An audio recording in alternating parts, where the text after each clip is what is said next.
Hey, it's the Bennington Show on, I'm going to guess Tuesday. Yes, Good. correct. Good. Tomorrow's hump day. And then after that, Thursday, and then Throwback Friday, and then Friday follow. I'm Ron Bennington. There's Gail Bennington. Yo. I'm Ron Bennington. Starting off with a song I haven't heard in a long time, Psycho Killer. It's one of those songs I overplayed for a long time and now haven't heard. And I'm just like, fuck, that's good. It's very exciting when it comes on. You're like, I'm ready for this. You know, you have no idea. Oh, Chris, your phone, please. Chris. We're on the air. This is, like in the movie theater. 844 Rock God, by the way, 844 Rock God. But you have no idea the dividing point that song was in the suburbs. Because really? It was the time where arena rock was king, right? So you had these uncool people really trying to act cool in arenas, Styx or fucking Foreigner or whoever, right? And then this weirdo comes out, and if you're like, oh, this is fucking great, you're on the other side of people are like, wait, he's like a nut. He's like, I'm gonna have to pick the side of the art school weirdos.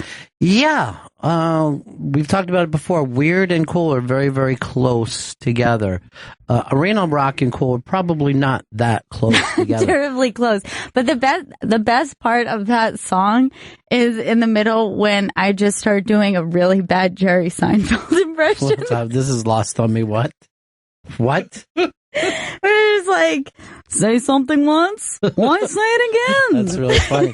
Now I'll never be able to unhear that. It's fucking really annoying.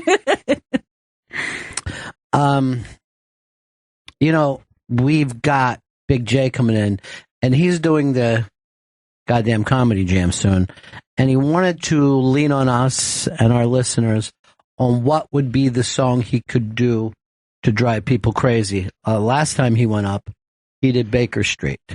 Not exactly a sing-along song. Yeah, people were more excited to sing along with the sax solo than for the actual lyrics. Now, he needs our help. He's a slightly hip-hop lad. Yeah, he needs help from rock gods is what he needs help from. So we're going to give away a lot of prizes on Friday. Think of what song that he could do to drive the room crazy. Now, here's the thing. Roy Wood Jr. came out, unexpectedly did Taking Care of Business, and the fucking crowd lost it. Because it's a sing-along. It's a rock anthem. Yes, we know it's cheesy, but it's the type of cheese you sing along with. And that's what Jay's looking for, and that's what we're willing to pay you with our cool prizes. You need something that's going to get the crowd on your side. You have to win them over. Right. And they have to think by the end of the night, what song did I have the most fun singing along with? Not how good of a singer that person was, but it's more about how the crowd reacts to the song. Luckily, Jay has the voice of an ankle. Am I Did reading you mean that? angel or? Okay, I'm reading that the wrong way. Who's writing up my prep now?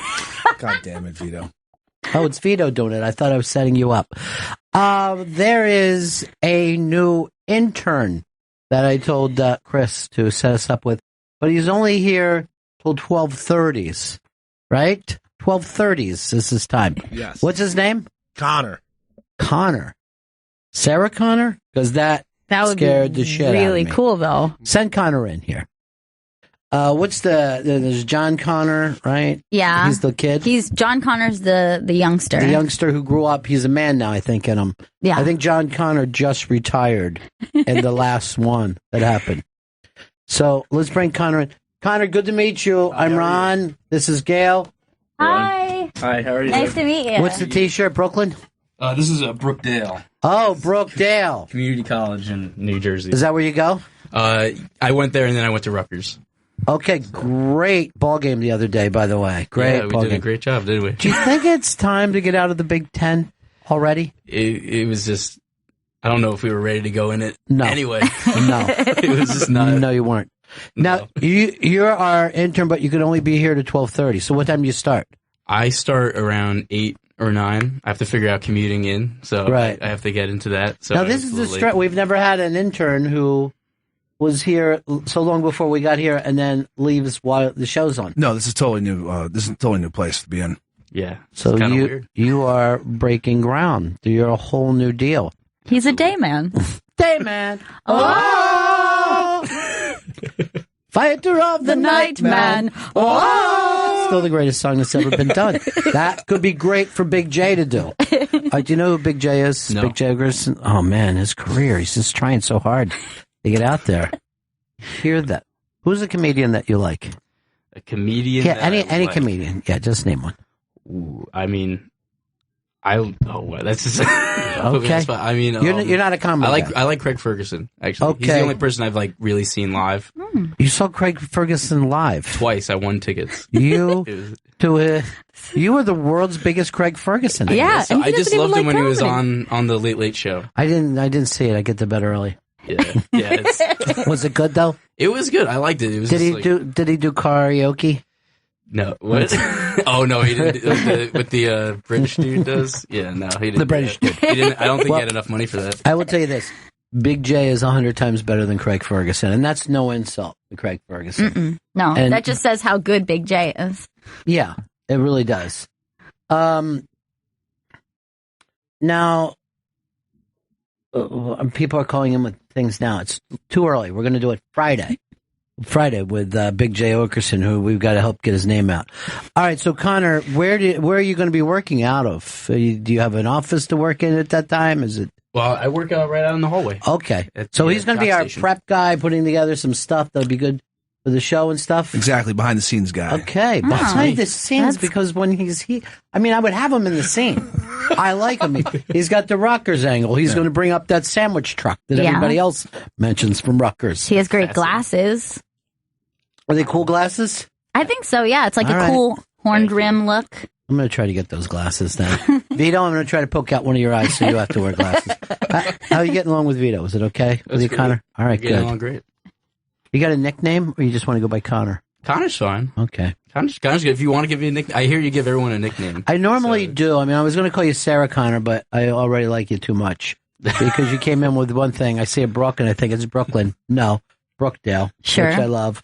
A JC school that you're just staying loyal to. Absolutely. Which is fantastic.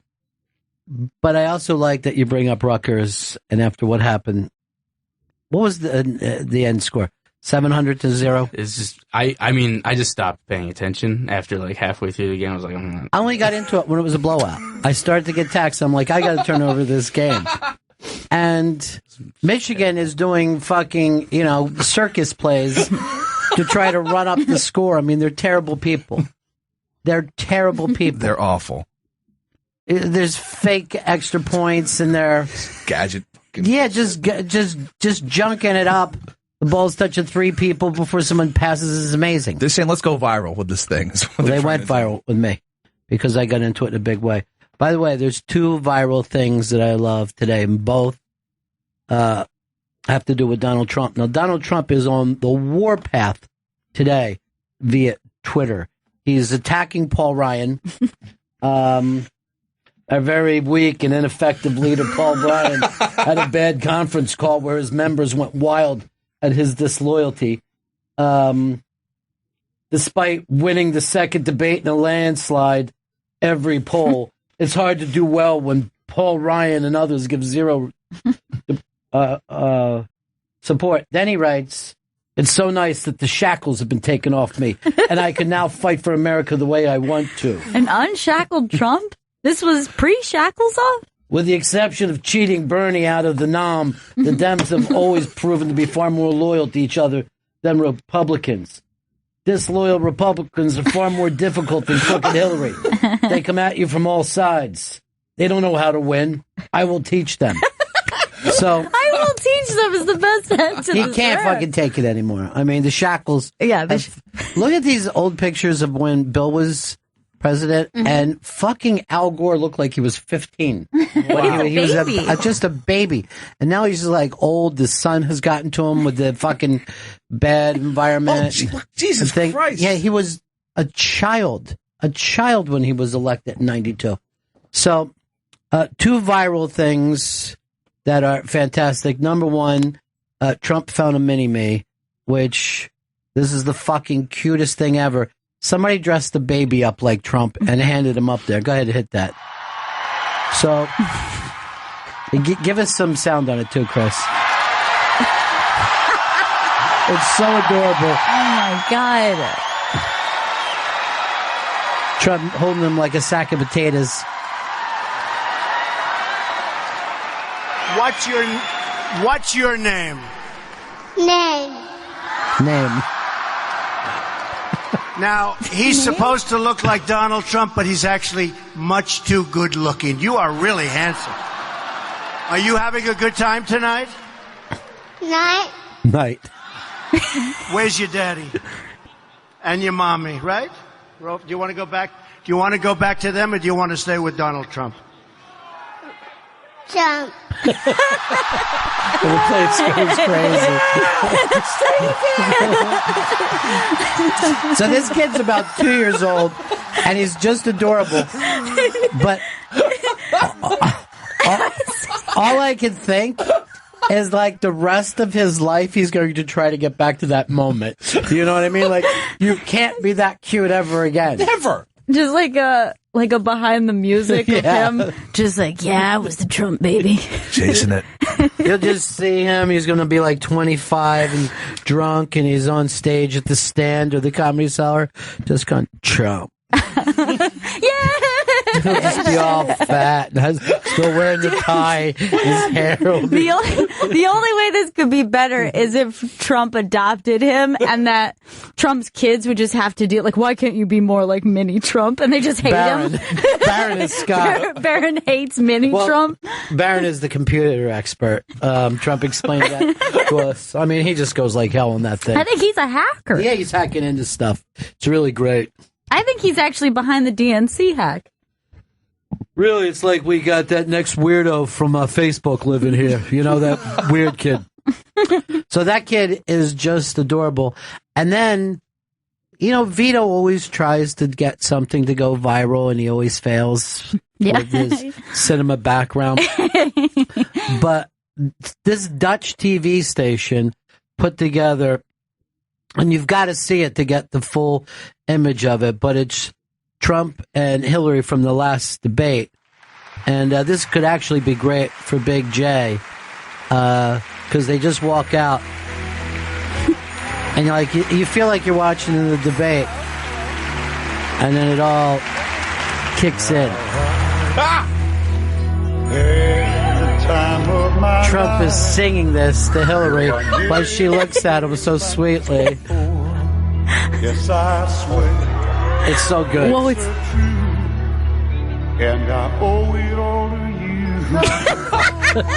Oh, it all to you is perfect.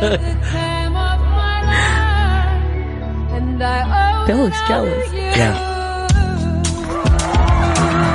It's the last night of the summer. You know, they do that contest. Nobody puts Hillary in the corner.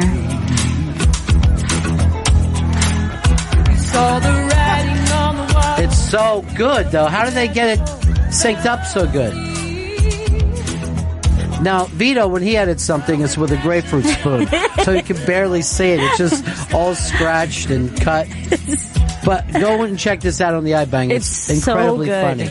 They do such a good job with it. I've been forwarding it to everybody in my family, and they've really given me smiley faces back. You know what? Because this is something for everyone. If you like Trump, if you like Hillary. Normally I just send out puppet stuff or girls being disgusting with snakes. But this, I think, is going to get my family thinking I'm fun. Now, with this dirty dancing scenario, would that make Bernie Sanders the sister who goes, and you can waggle all you want,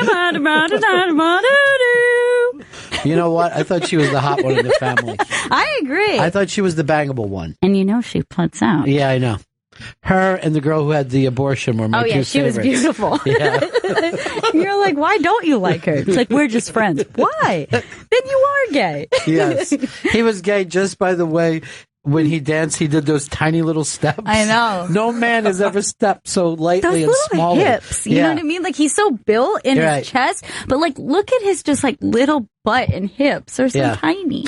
Mikey D did a play with him when he was a little kid on Broadway or off Broadway, and Richard Gere. And the picture is the 3 gayest people you've ever seen in your life. And not one of them has ever come out. But there's no way.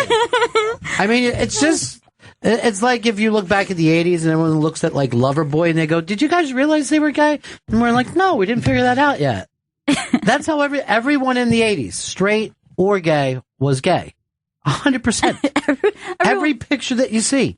Don Johnson was as gay as you could possibly get. Yeah. On that show. The clothes alone. And not one of us in the 80s noticed it. We're just like, this is badass. This is a great look. He's cool. Poison came out with their hair all blown up. We're like, yeah, rock. But it was sincerely the gayest decade ever. But this stuff is up on the iBank today. You got to see. I mean, the Trump kid is adorable, but that bit that they did, the kind of bit that I've always wanted Vito to pull off, even once, you know. Vito, have you gotten over Ron and Gail's surprise of Brock O'Hearn coming in yesterday? No, I texted Gail again last night, just apologizing. He did. He felt really, really bad. But you said it wasn't your fault that you weren't told by somebody. I was not told, but I still pulled the trigger. Was he told? He was told. I know I told him. Do you have it in writing? No, I don't have it in writing. I want you, every time you tell him something, All right. put it in writing, and then CC Connor on it. Okay. Please. And then Connor, you CC me. Okay. And that's what we've been doing in the pre-show time, going over that everybody is being honest and with each other. BCC me unless it's a surprise for me, and then leave me off. I don't understand the BCC. Blind CC? Is that what it is? Blind CC.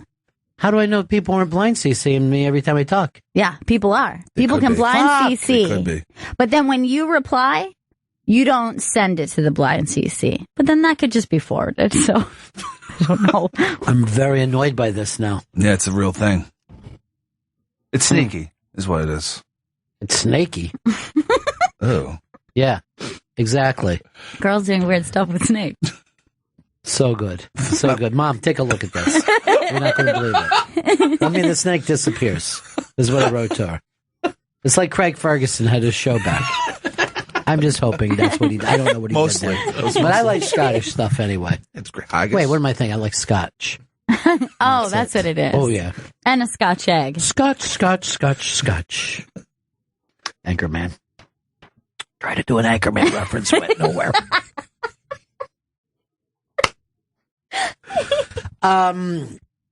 So today, just like every day. All right, Michael Steele just said he's the fucking guy that used to run the Republican Party. He just put out a tweet that said the Republican Party right now and showed an atomic bomb blowing up. By the way, when I turned around, you see that on the news. You're like, where's that exactly? Somewhere close? Or Fallujah, I hope. We should just drop another one on Japan and then tweet out, we don't know what we're doing. Things have gotten so crazy in this country. If we do that, blind CC me then. Got it. BCC on nukes. I just feel like that's to do with Boston College, though. Nothing to do with it. Sadly. Okay. Sadly. Yeah, you're sad. You're sad right now. I'm excited about Friday's show and trying to come up with some good rock. Me too. For Big J. Because I hate to say this, he knows nothing about the rock anthem. And we are going to find the perfect rock anthem for him to do. And it's got to be arena. And I know, Vito, you're going to come in with Born to Run like you always do. I get it. I'm going to come up with some non-Bruce Springsteen opinions. You don't know anything non-Bruce Springsteen. I know tons of other things other than Bruce Springsteen. I know your musical stuff. Connor, was that you blowing up? Yep. Yeah, that's me blowing up. Oh, that's because 5 minutes to go? Yeah, 5 minutes you got to leave? No, I gotta hang out. See, that's the thing. We get them till 12:30, and then everything after that costs us time and a half. Yeah. We're not paying it. It's not going to happen, Connor. Yeah. And plus, yesterday was the Italian holiday, and then tomorrow is the Jewish holiday. Am I right about that? So this is the one Tuesday. This is the one day of the week that we can get everybody to work at the same time. Columbus Day was big yesterday. It was. People went crazy for it. It was a big one. And then tomorrow, the Jewish holiday is the one that we break the fast for. Is that it? Am I right about that? Yom Kippur? No, I think didn't they already do that one last week or 2 weeks ago? I don't know. I can't keep up. Rosh Hashanah, I believe, is tomorrow. You just yelled Yom Kippur a moment ago. You just know a couple phrases. Yes. I know it's not Passover. Well, I think tonight they don't eat or something like that. Yeah, they fast until tomorrow, and then they're out. Then they see. They have the exact different kind of holidays that we do, where we overeat. Yeah, and they go. We get the family together, and then no one eats. It doesn't sound so fun. No. I know my family. They're going to be passing around some food. What happens if you get a little faint when your blood sugar gets low? I think you can do crystal meth. I'm not sure. That sounds doable then. Yeah. But tomorrow is always one of the nice days in New York because you could see what it'd be like if a big portion of the people left. And you're like, oh, we can drive around. I can keep a car in the city now. Actually park in front of places.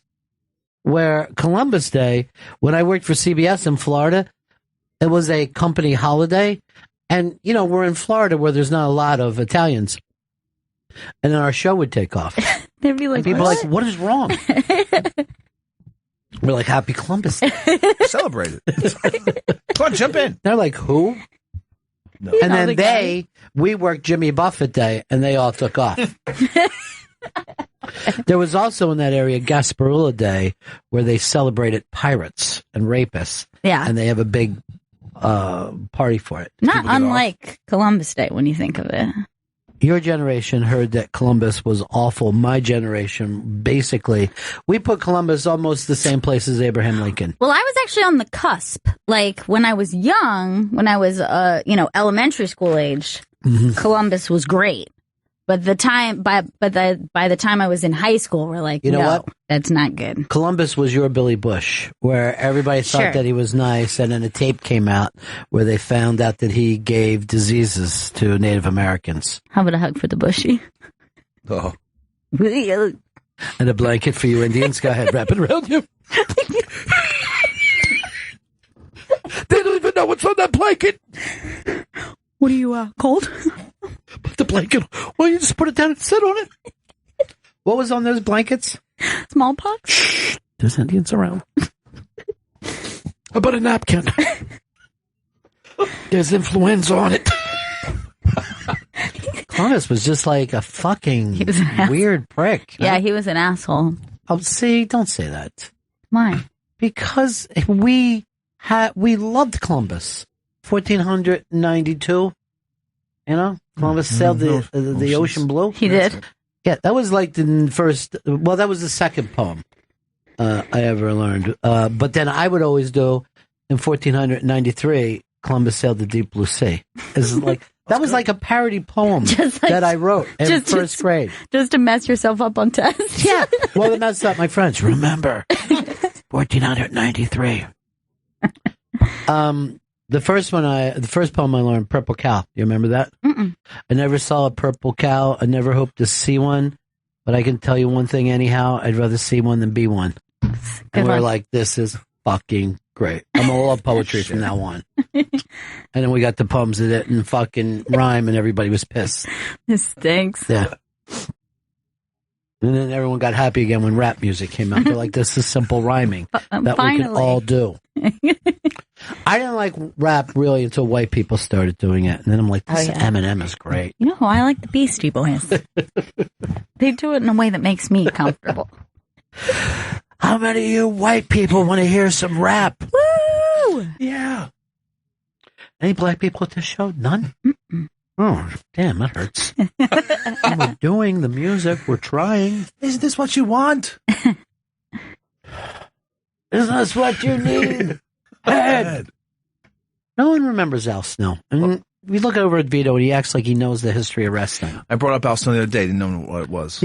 Why would you bring him up the other day? Because I was thinking about Al Snow. I saw a mannequin head. I was like, hey, that reminds me of Al Snow, Vito. I was like, who? Vito looks annoyed by this. Is this true, That's Vito? not true at all. That's Why do you tell so many Vito-related lies? no, fuck that. I'm not even. That's bullshit. That never happened. I refuse to say that happened. It happened, Ron. I swear I'm to embarrassed God. for you. Why? Because that's the second lie you got caught It's on. just the first lie. Did you see Brock O'Hearn put your picture up on his Instagram? What? No, I made that up. But you know what? I did. Do you want to know something great? Yeah. I did check his Instagram, and he put up a picture. I'm going to show it to you right now. Okay, I don't Of it's like about to go live, and it's outside of our studio with the that's on-air sweet. light. Oh, that's very, very sweet. Isn't that cute? Well, he's Millions saw that. millions and millions of Instagram viewers around the world. I'm on Pinterest and I can't find any of you guys. What's the story there? You're not doing it anymore? No. I haven't pinned anything in a while. Well, you go to mine and you just see a bunch of cigars and motorcycles. When a guy has Pinterest. There's something really sad about like motorcycles I wish I owned. I don't know why. Yeah. But maybe I'm thinking of, I specifically heard an adult man at his own wedding, by the way, was talking to a friend of ours, like, yeah, I wish I could have a motorcycle. My dad won't let me. I'm like, we're at your wedding, right? Right. Like, that's really sad. You know who said that to me recently is Justin Stengel. He was wearing a motorcycle jacket, and I mean he was really tucked in there. And I'm like, oh, you got a bike? He goes, no, my dad is a doctor, and he saw too many people lose their feet, so I couldn't get a bike. And I'm like, I see how old you are now. I mean, at this point, your dad can't tell you anything. But now it sounds like this should be its own motorcycle gang. But if someone would have said to me, do you smoke pot? I'm like, no, my dad said no. You know what I mean? Like, there's no, literally... There's nothing else in life that you would say that to. You have an unprotected sex? I want to. My dad says no. Never could have kids because of this. No, my dad didn't want me to. That was my to-do list. The shit that I wasn't allowed to do. That was like, intriguing. I'm also home by 11:30 sharp every night. No matter what. Still, because I know somewhere out there my dad is. But I had a friend who lost his foot on a motorcycle. Oh. Yeah. And it didn't happen immediately. Like he hit, it was just his, I mean, this wasn't even a motorcycle accident. Something happened and he put his foot down in the street and caught his heel, right? So that heel started to turn black and he went into the hospital and he was in there for months and then they finally had to remove it. And this was when I was like about, I don't know, 16 or something, right? He was a few years older. So when he loses his right foot. When he wakes, like, so then they take it off and he's like laying there asleep and all. And when he wakes up, I'm in his room and I go, can I have this? I had his right sneaker. I go, can I have this? And he's like this. Oh, you're a dick, man. You're a real fucking dick, you know. I go, if you're not using it, I'd love to just. And then what we used to do, so then we would go down the Wildwood, we go down the shore, and he would come out of the water, like hopping out of the water, and I would yell, "Shark! Shark attack!"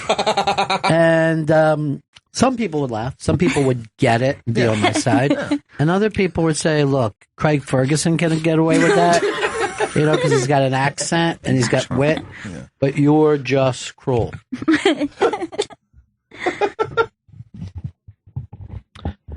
So that's why I'm saying, folks, don't get a motorcycle.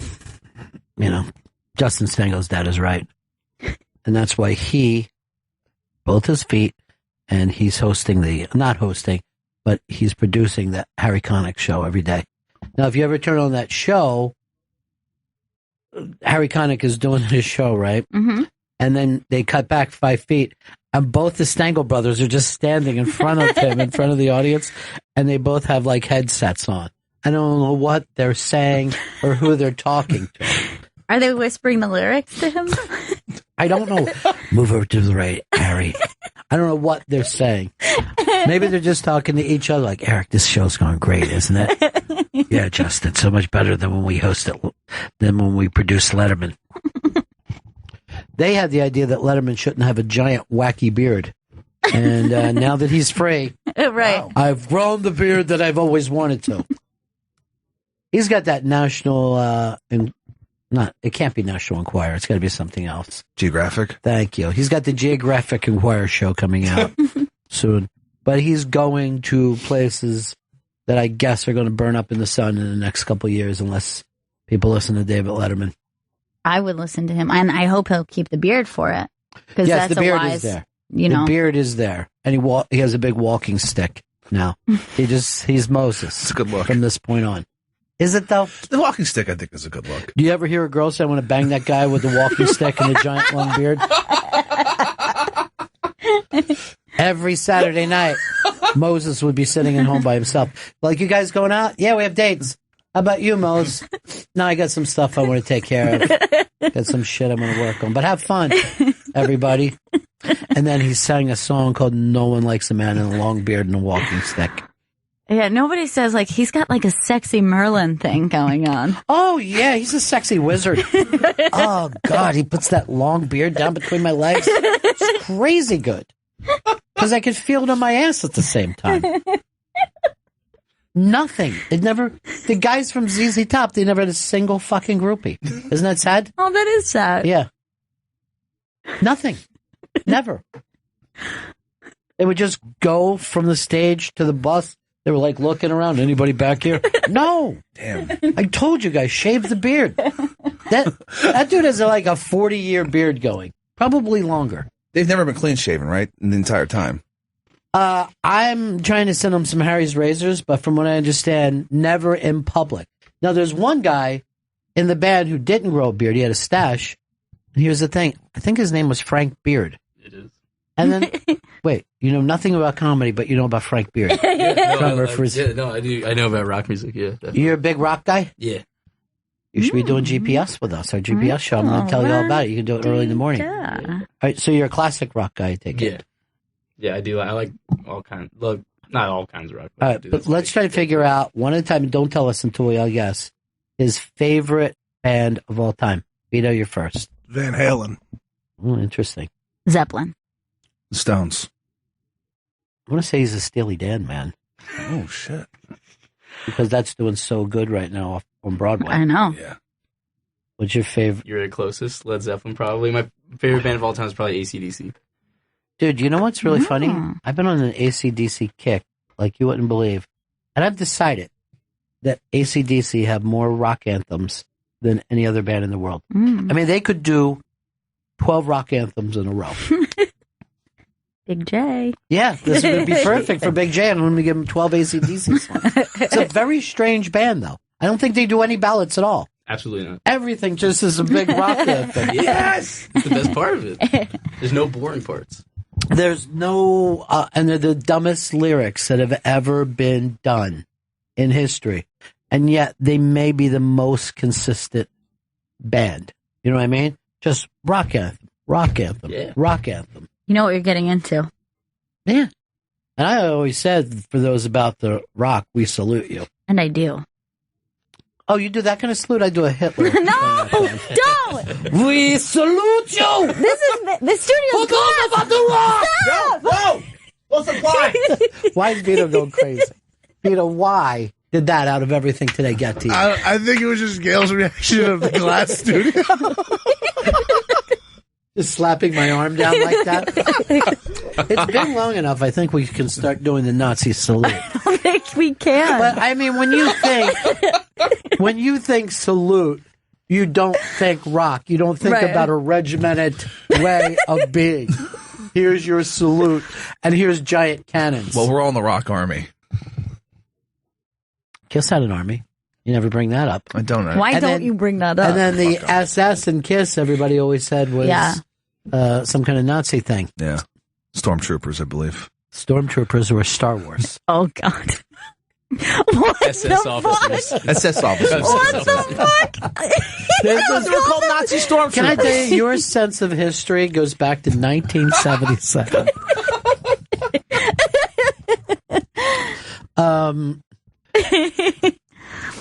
The folks who work with Eastside Dave, and he did just his stupid Star Wars thing. So his dumb producer sends in a thing to the iBang of how to write it up. So the iBang does it for him because everybody wants to support Dave. And then nothing but complaints after that. Could we please take this part out? It's kind of controversial. Because they said somebody bought beer and donuts or some dumb shit.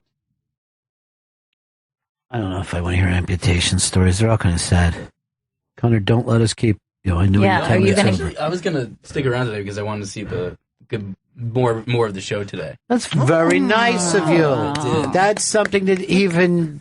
I can't afford Sirius, so I have to stick around to. Oh, no. We'll get you serious. Come on, Connor. All right. But wait a minute. What was the effeminate thing? Come on, Connor. That would make me so uncomfortable. Why? Yeah, because man. he could go to HR for Do that. not go to HR. Because Did you hear how gentle there those was are? it was almost like he didn't give you tit. That's why. That's when you whine like that at someone. You said give a hug to the bushy. Make everything nice, Connor. Don't worry. Connor, how about a hug for the bushy? You think Bush? I don't know what his first name is. I'm just going to say George W. Billy. Okay, Billy Bush. Do you think he'll get his job back on the Today Show? I think he will eventually. Is my guess. Eventually, he will. You know who's filling in for him this week is the guy that used to do TRL. Carson Daly? Carson. Yes. Yeah. I was just going to say Conan, and I knew what was wrong. I saw him sitting in his seat, and he just looked like so great with it. He loves it. And then he this is his sign off. He goes, "Make sure you watch Carson Daly. We'll see you tomorrow." Oh, that's good. Yeah. Maybe he won't get that job back. No. Carson does win it. Carson has a show that comes on, I think, 3:30 in the morning on the East Coast. And I don't know, it's just some kind of rock show or something. I don't know. It's strange. And also Billy Bush was spotted crying, I believe, outside, like somewhere. No, come on, dude. First of all, that hasn't made any news. Page 6. He was spotted crying. Saying his career is over. I know it's not. Find the article. Sounds very made up. Now. I'll believe it when I see it. No, everything on page 6 is 100% true. All right, first of all, that's the Daily Mail that you're going to. Someone in England saw him crying. They're everywhere. Yeah, they said he was crying about the tape. All right, look, you just showed a picture of him not crying, though. Okay, this is what the source says. A source tells, it's U.S. Weekly, that Billy was Dave. That's Us Weekly, right? Oh, yeah, Us Weekly. I always fucking call it U.S. That's weird. Billy was. It's a magazine that's been around as long as AC/DC. I've always fucking said U.S. Weekly. Why the fucking? Why are you cursing at him? He's realize. on your side. Yeah, everybody's here together. Billy was devastated and crying when the leaked tape of him with Donald Trump in 2005 was first leaked to the Washington Post. He was crying that his career was over. That's from Us Weekly. But nobody has a picture of that. And they're showing him it looks like he's getting donuts. Yeah, he's getting a little snack for himself somewhere. What did he do? Just pull his pants up at one point? Was he walking through a creek to get there? Fucking weird. Yeah, that's a weird look. It looks like he's actually knotted up his sweatpants. Who would do that? It's bushy. I'll have to read U.S. Weekly tomorrow.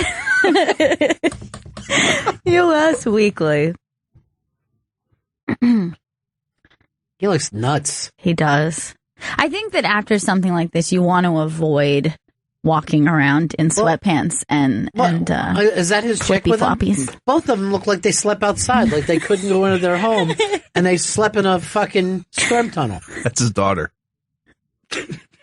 I'd say I'm going by too many fucking entertainment people. Where I know that I thought that was. I definitely thought that was a girlfriend. Yeah. When sometimes I'll introduce me and Gail, there was a certain star. Oh, it was Fran, right? Yeah. Who said, "Thank God, I thought you were going to introduce her as your girlfriend, because that would be disgusting." I'm like, first of all, you're judging me, and even now, letting me know how disgusting I am on something that didn't happen. And two, I'm not even saying this out loud. This is all happening in my head, because Fran Lebowitz is no one to suddenly get into a battle of wits with. I thought that you were going to say it's your wife. Okay. Turns out it's your daughter. A bike is a toy. It's the best. And I don't even see her talking out about this election. I have not seen her out and about much. I hope she's okay. We'll check with Us Weekly, or US Weekly as we're now calling it. By the way, the guy that you fell in love with, Ken Bone, who wore the red sweater, who I didn't even pick up his name. I'm not on the internet, so I didn't know he got as popular as he did. He said that red sweater, and why do people love it so much? Just because he had a kind of funny delivery. He had this great, big red cable knit sweater. He was just a fun looking guy, and America fell in love with him. All right, that was plan B. He had to put the red sweater on at the last second. Go ahead and play the reason why, Chris. Well, I think they thought you were quite charming. In fact, you told my booker, Nija, why you chose to wear that red sweater. Can you share with us? Yeah, I had a really nice olive suit that I love a great deal, and my mother would have been very proud to see me wearing on television. But apparently I've gained about 30 pounds, and when I went to get in my car the morning of the debate, I split the seat of my pants all the way open. So the red sweater is plan B. I'm glad it worked out. First of all, let me say this. He should have still worn it. With his ass hanging out. I think it still would have looked great. But you notice how she was speaking to him like he was a little kid? Yes. You told our producer how you came about wearing that sweater. You want to tell us? He seems like he's on the spectrum, and you want to take it easy with him. I mean, the guy, it looks like he's in his mid-40s, and he's still talking about what his mom would like him to wear, an olive suit. Now, who do you guys like better? Ken Bone, red sweater guy, or Carl Becker, who asked, what quality is the best about your opponent? And that's how we're going to end the night. Everybody loved that. Everybody was crazy about that. They loved it. Yeah. It almost brought everything together and let you see that it's really not personal. It isn't. Those people, the Clintons, used to hang out with Trump. There's stuff from the 90s where he defends Hillary against Bill's accusers. It isn't personal to them. It's just business. And weren't the daughters, they were friends, like Chelsea kind of grew up around. Yeah, they were rich kids together. Yeah. Rich kids of Instagram, they called themselves. They're always just fucking putting their Rolexes. Oh, wow. Well, yeah, it's really great to have $1 billion. But a lot of people don't talk about that, but it's really fantastic. I thought of it like that. Yeah. Ken Bone is like this election's Joe the Plumber. Do you remember Joe the Plumber? I forgot Joe the Plumber. And remember how he tried to keep it going, and he had the Joe the Plumber TV show for a while? Yeah. He would just, off the top of my head, I'm going to tell you right now, Medicare blows. We'll be right back. This is the Joe the Plumber show. And America said, no, you get 15 minutes. Yeah. Not 16, not 17, not a minute more. And he held on for 37 minutes. He was annoying as shit. He was out of his mind, as a matter of fact. His head had blown up with it. And I thought that the father, the Muslim father of the Gold Star family, yeah, I thought he was starting to turn into that. And somebody snuffed it real fast. Someone's like, okay, you've been on TV for a week now. We get it. We've got it. Yeah. The story's done. We're moving on. America never wants to hear a fucking story 2 days in a row. And the Kardashians know that better than anyone. They're at their house right now going, okay, that worked. Which one of you guys wants to fake a rape?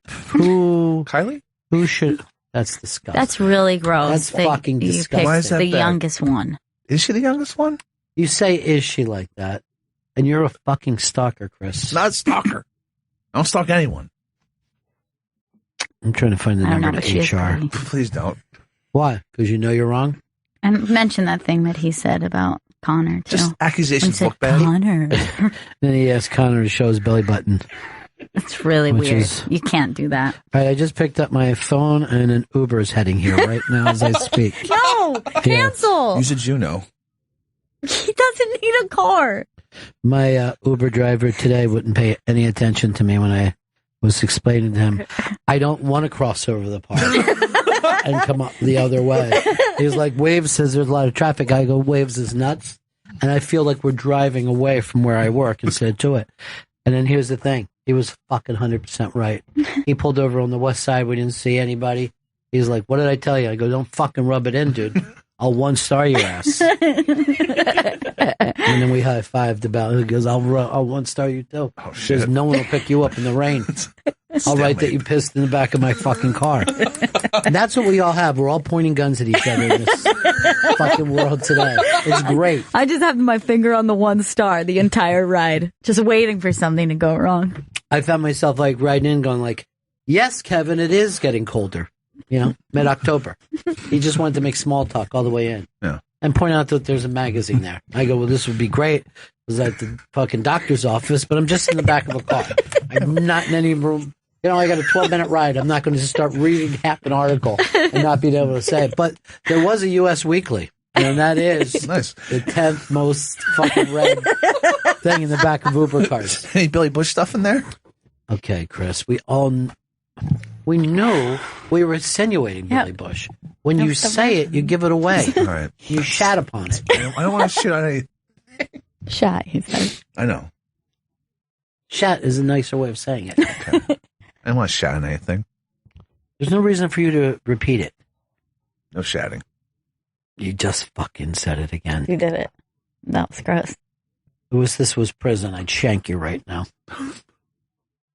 Don't. If I was in prison and someone stabbed me, I would just go like this, Shanks. Shanks or nothing. Shanks you. That would be my last words. The other prisoners would be laughing. And then they would be carrying me out in a gurney. I'd just give the thumbs up. Shanks for the memories. Man, enough with the Shanks thing. I mean, you're really... Constantly. Yeah. Vito, you enjoying that water over there that you're pounding like there's fucking no tomorrow? I have multiple waters back here. Yeah, I know. In the meantime, there's kids in the sedan who got an eyedropper this morning. He doesn't care about them. I know. That's what I'm saying. I don't need that thing that you're doing. I'd rather it just went out there without the fucking, Trump mob running behind me, yelling, lock her up when I'm trying to have a conversation. What is it with you and water so much? You're supposed to drink 8 glasses a day, not 8 glasses a show. I don't know what it is. Gail noticed it in Montreal. I don't like being thirsty. Like if I'm even a little thirsty. It's so annoying. Do you remember as we were leaving the airport, we were trying to get in the taxi line and he ran out of the taxi line to get a bottle of water while Chris yells, "It's a 15-minute cab ride." And then every time... Yeah, but that's 15 minutes Canadian time. Every time we had to do anything, he had to stop and be like, I need to get a water somewhere. And I had no idea. He can't be thirsty for 1 minute. To the point where we were in an elevator with Cameron Esposito, and she noticed me bringing waters back to my... No, tell the whole story. You were bringing cups of water that you had taken the free water in the lobby. Yeah. You put it in little paper cups to put in your room in the refrigerator. Because in Canada, they don't like giving you cold water. It's a real hassle everywhere you go about cold water. So when I finally got 2 cups of water, I just figured, okay, I'm going to bring this up to my room. So me and Gail get onto an elevator, and then as the doors are closing, a hand pops in. Cameron Esposito gets in, and then she just goes, why are you holding 3 cups of water there? And I was like... I get really thirsty at night. I want to put these in my fridge. And she was so disgusted, and she just kept saying, you can't just put loose waters in your fridge. First of all, I love the term loose waters. And then she just kept calling me weird. Yes. That's odd. You are fucking weird. And I had only just met her downstairs. I wanted to be friends with her, and now I'm associated with this. No. It's horrific what he did. And loose water is a fireable offense here. I want you to know that. I just don't like being thirsty. I'm going to send you to HR and they'll be like this. No, your show said you had some loose waters. What exactly is that? The review is up on the Broadway show you guys went to see. Oh, hello. Oh, hello. Jamdam, sure. And apparently the reviewer agreed with you guys that it was a fun show. It's a very fun show, and I highly recommend. I think it moves really well. Both performers are hilarious. Both of them are so super funny. You highly recommend. Are there any other shows that you lowly recommend? Yeah, but I probably wouldn't mention them because it would not be. Is it this show? Is that why you don't want to mention it? That I'll feel bad? I lowly recommend that you give him a listen. Vito, you didn't say it. No. No, I didn't. You weren't go. part of the in crowd. I wasn't part of the cool kids. Yeah. Well, Gail had an extra ticket, but she decided not to give it to you. Yeah, I took my Rocco? date. My date.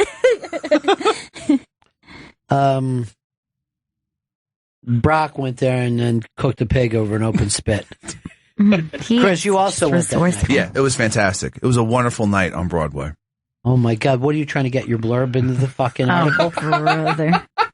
Why didn't you write up the review? What would you have said? I would have said this is the ultimate play for any native New Yorker. Well, the ultimate play. Ultimate play. Do you realize that? By the way, he took that exact thing that I was saying that night. I said, this is a Broadway show that a New Yorker would enjoy because oftentimes New Yorkers they go to the off-Broadway shows. They're not. So he's just taken my phrase. Takes a thief, doesn't it? Not a thief. Takes a thief. Not a thief. I mean, you're stealing intellectual property. That is intellectual property. I'm not taking any IP. Your voice gets very high pitched. Admit it that you heard her say it first. I can believe I did then. But why did you just scream, I'm not taking any IP seconds ago? Just trying to deny. You would be terrible in a fucking witness stand. You realize that, right? Oh, yeah. I should never go into a courtroom. Onto it. And yet, you're there constantly. I've been there a number of times, yes. Most of it for peeping charges. You do have a good suit, though. How's the peeping, Chrissy? How's the peeping? Did you wear a suit that night? Oh, no, I did not. Why the formality now? Because you got busted fucking doing something? I bet when he goes over and does his high society podcast, he's just going through our show. It's like a best of, where he's just doing premises that he got here. You know something, Vito? Even though you're dumb, you're honest. And that's something. You know what? I'm glad with I'll take that. Give us one other band besides Springsteen that you like, Vito. I like Third Eye Blind. Oh, God. Wait. Let's just do this. That's something that has never been said in history. Not even by their manager. Their manager never said, I like Third Eye Blind. Can you name 3 Third Eye Blind songs? I mean, I'm gonna say, let me do it. I'm gonna do one, and I don't think it was even them. Did they do Closing Time? No. That's then not I don't them. even know Third Eye That was Blind. Semisonic. Yeah. And What? I understand why you would be confused with that, because 'Cause they're you're all the thinking semi-charmed kind of life. Is that what Third Eye Blind did? That they did that one. I thought that was somebody 52. Maroon 52, I'm going to guess. Maroon 5. Oh, I had an extra 2 on mine. We got Jumper. We got Semi-Charmed Kind of Life. Jumper. Okay? We have Motorcycle Drive-By. All right, hold on. Sing a little Jumper for us. I wish you would step back from that ledge, my friend. Okay, late 90s MTV. Good song. And what's Motorcycle Motorcycle Foot? Drive-By. All right, let's hear that. Motorcycle Foot is a story. Motorcycle Drive-By. I got that confused with my friend's Motorcycle that's Foot. right. Because I can never have you. I forgot the rest of the words. Okay, so your favorite, 2.5 by your favorite group. I got more, dude. I know they're deep tracks. All right, wait, first of all their tracks are deep tracks. They have Their biggest 2 hit hits. is a deep track. They got How's It Gonna Be? Oh, yeah, I forgot about that one. Wow, too. they had a lot of hits then, right? Yeah, they're big. Everybody just knows like one hit by them. So they No, all you think just they're. named Yeah, there's 3, that I recognize. actually. Nobody puts them together. Like, No, I couldn't put any of them. I did not know. There was a lot of bands at that time that looked and sounded the same. Wow, Bette Midler's right there. Oh, my God. That is amazing. Love her. Just love her. Who's she talking to? Is that Sandy? Yeah. Oh, Sandra Bernhard. No, I just call her Sandy because of know. that show. She was never Sandy before. That is like a thing just to see Sandra Bernhard talking with Bette Midler. That's like, that's a crazy New York. Yeah, it feels like I just want to just sneak up and be like, hey, guys, so what's up? Hey guys, everybody going to lunch today? So, what you guys doing? Going to the bathroom? Bet. I'll walk with you guys. Do you remember that time Kramer took care of you in the hospital? And remember when you used to sing in the baths? Remember who your piano player was at that time? Anybody know? Who was her piano player? Her piano player, when she was in the Baths, went on to have maybe the biggest pop career of the 70s. He's still around to this day. Is a piano player? Piano player, singer, songwriter. Randy Newman? No. I don't know. Randy Newman isn't going to fucking play for anybody but himself. Billy Joel? Billy Joel's. Come on, why would Billy Joel be in the gay band? He's not. Elton John is too large for this. This is before, like in the early 70s. He went on to have all these corny pop songs in the 70s. Before that, he wrote a bunch of, what, Gail, you think you know? Yeah, I have it. It's Barry Manilow? Barry Manilow is yeah! who it was. He was they would go into the gay baths, which we don't even have anymore in New York. Gay people are just dirty now. And she would perform in there, and her piano player, Barry Manilow, who Eastside Dave, his mom said she dated back in the 60s when they both worked at CBS. Before he knew that he was gay. I guess people in the 60s didn't know that they were gay. They're just confused. Yes, Chris, I guess they were confused. Was that needed? Probably not. What'd you hear Gail say that yesterday? Were you running in with it? Ron, they're confused. It was just but anyway, it's a true story. I know, all the way around, she comes walking past us. I should have been yelling, hey, you never hear about your piano player and Eastside Dave's mom? Sandra Bernhard would be like, would you please shut up? Get away from us. Wonder what, she's on The Voice this week. That's what she's promoting. She's one of the mentors on The Voice. Oh, that's cool. Is it? I mean, other than the chair turning around, nothing about that show. That's all I really want to do on that show. I wouldn't even want to be a contestant.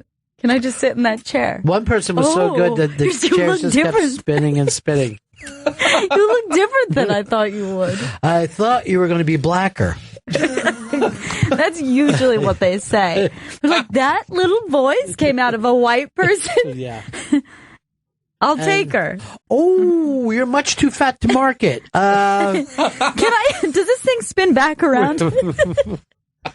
This chair you couldn't even fit into. I haven't seen The Voice in quite some time. I think Miley is in it from the commercials. Yeah. I actually watched it for the first time ever. I never really watched it before, but I watched like an episode or two of it. Well, this is on Thursday night. Yeah. And it's going to be Third Eye Blind night.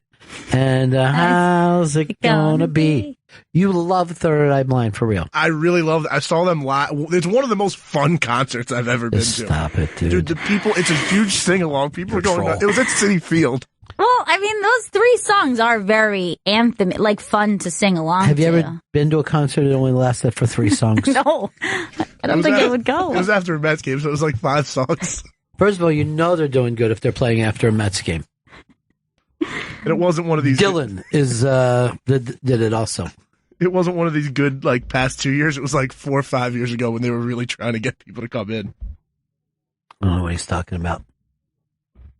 Not sure. Are you saying that more people like Third Eye Blind than the New York Mets? No, I'm saying back then, like, the Mets, we had really low attendance numbers because we were really bad. First of all, you're saying you're somehow attached to the team. He's on the team. Former season ticket owner. I consider myself part of the team.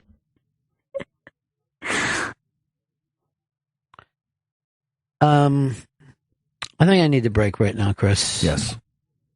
It's like Vito has just sapped any kind of fucking lust for life that I have out of me. He managed to put Third Eye Blind and the Mets, 2 depressing things, into one. And I just felt life, I mean, if I had if they fucking sold Kryptonite by the bag load, that would be it. Third Eye Blind and the Mets.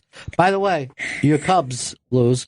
I begged you to take the Cleveland Indians. They've been like a house of fire. It's fine. My Cubbies are going to get to the pennant. It's fine. Why add with the Bees? Why can't it be just Cubs? Because they're my Cubbies. That's why. But seriously. That's what us Cub fans call them. No, they don't. They call them the Cubs. Girls might say Cubbies. They got this next game.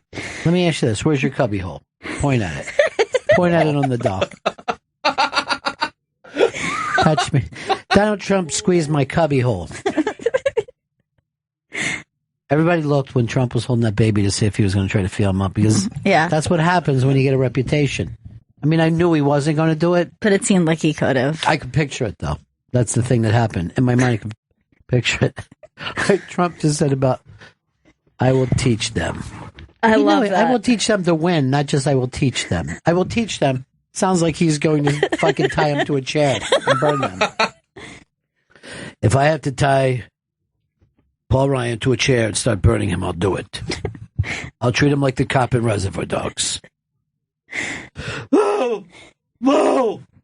Guy gets one big scene in his life. He can't understand anything he's saying. Know. Fucking maniac! Just calm down. Enunciate. This is your time. Let's break. We'll be back. Bennington. Bam, bam, bam, bam, bam, bam. Bam, bam. Hey, it's the Bennington Show. Tuesday. Unmasked coming up with the grand Tom Rhodes. That is Wednesday, October 19th, 6:30 p.m., right here at SiriusXM Studios. This should be a lot of fun to have him in here because, you know, he and I go back decades. Two old pals getting together. I don't like the old thing so much, but yes, exactly. Two elderly pals. Old friends. Tom Rhodes, is that you? Tom Rhodes. From Oviedo, Florida. Why, it's been many years. I heard you were killed in the war. It was a great comedy war of the early 90s.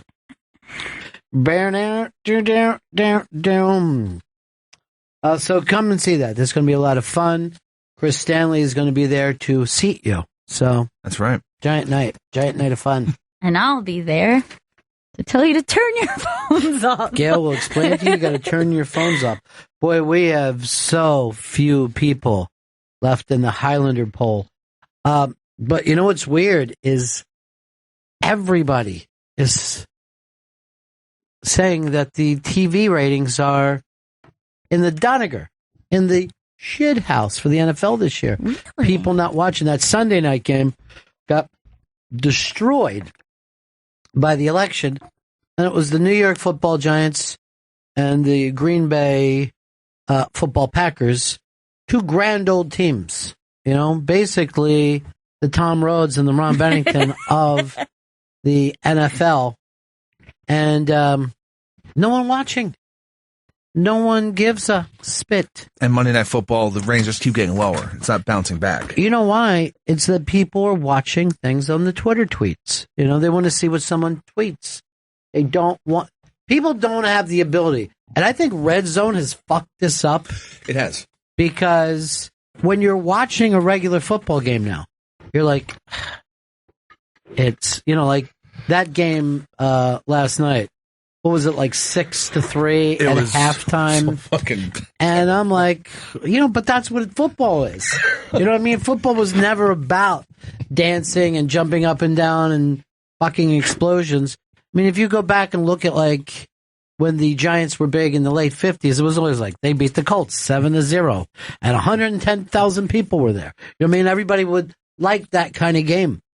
But now it seems like you need to just see football's scoring every play.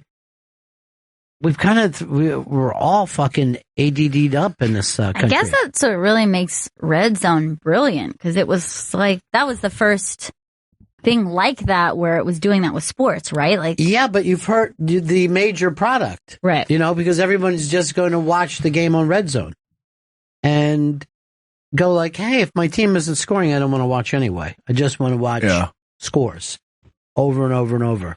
And they were telling us before that fantasy was good for the sport. I don't know. A lot of people are like, I only got 3 players playing last night, so what do I care?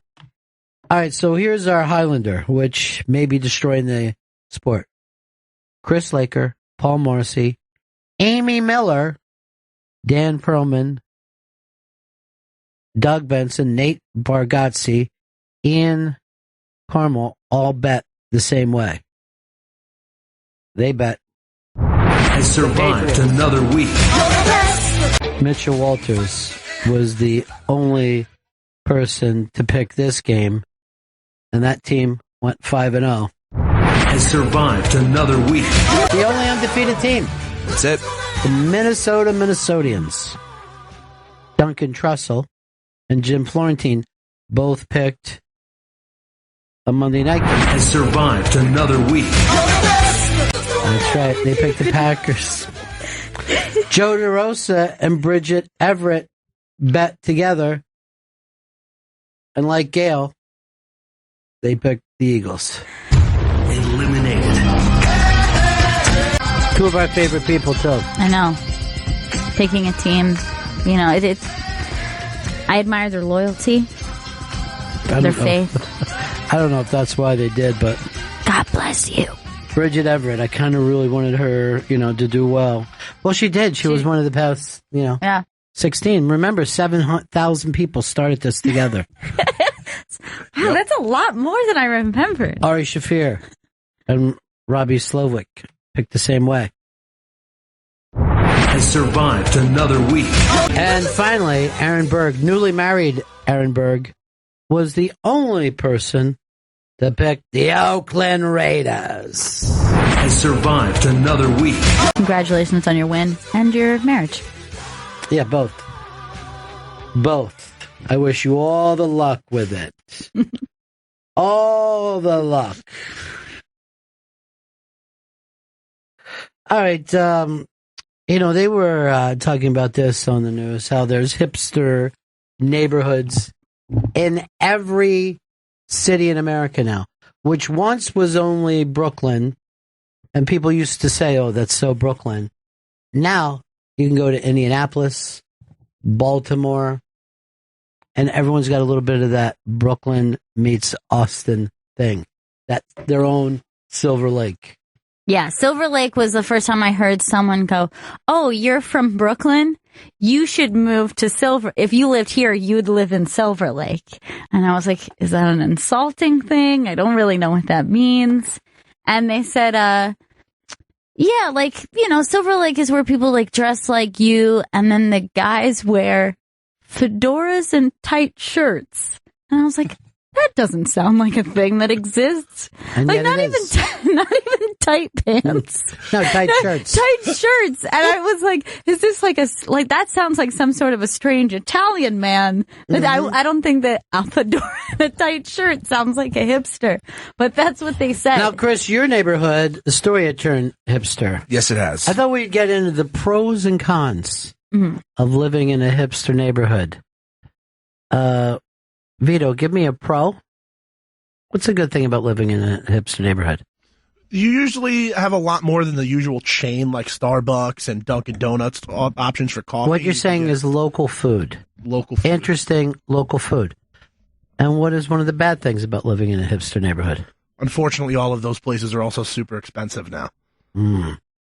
I would say also you're going to get better bars, you're going to get better food, but you're going to wait in line for these things. You're going to have to deal with crowds because those people are going to spend time in those places.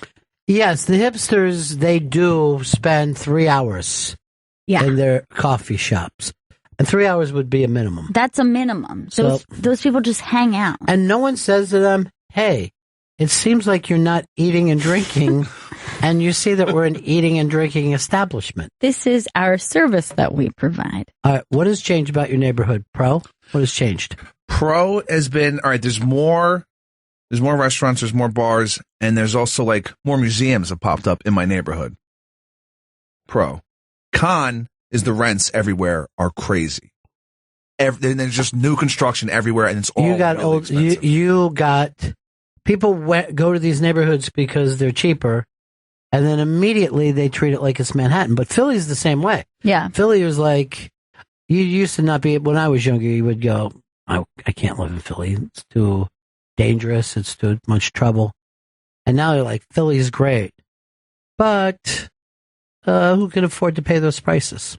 Yeah, and also a lot of times you end up like the hipster spots end up in neighborhoods that were originally kind of industrial. Like right now, Williamsburg is dead as dead. Is that right? But Bushwick is happening in a big way.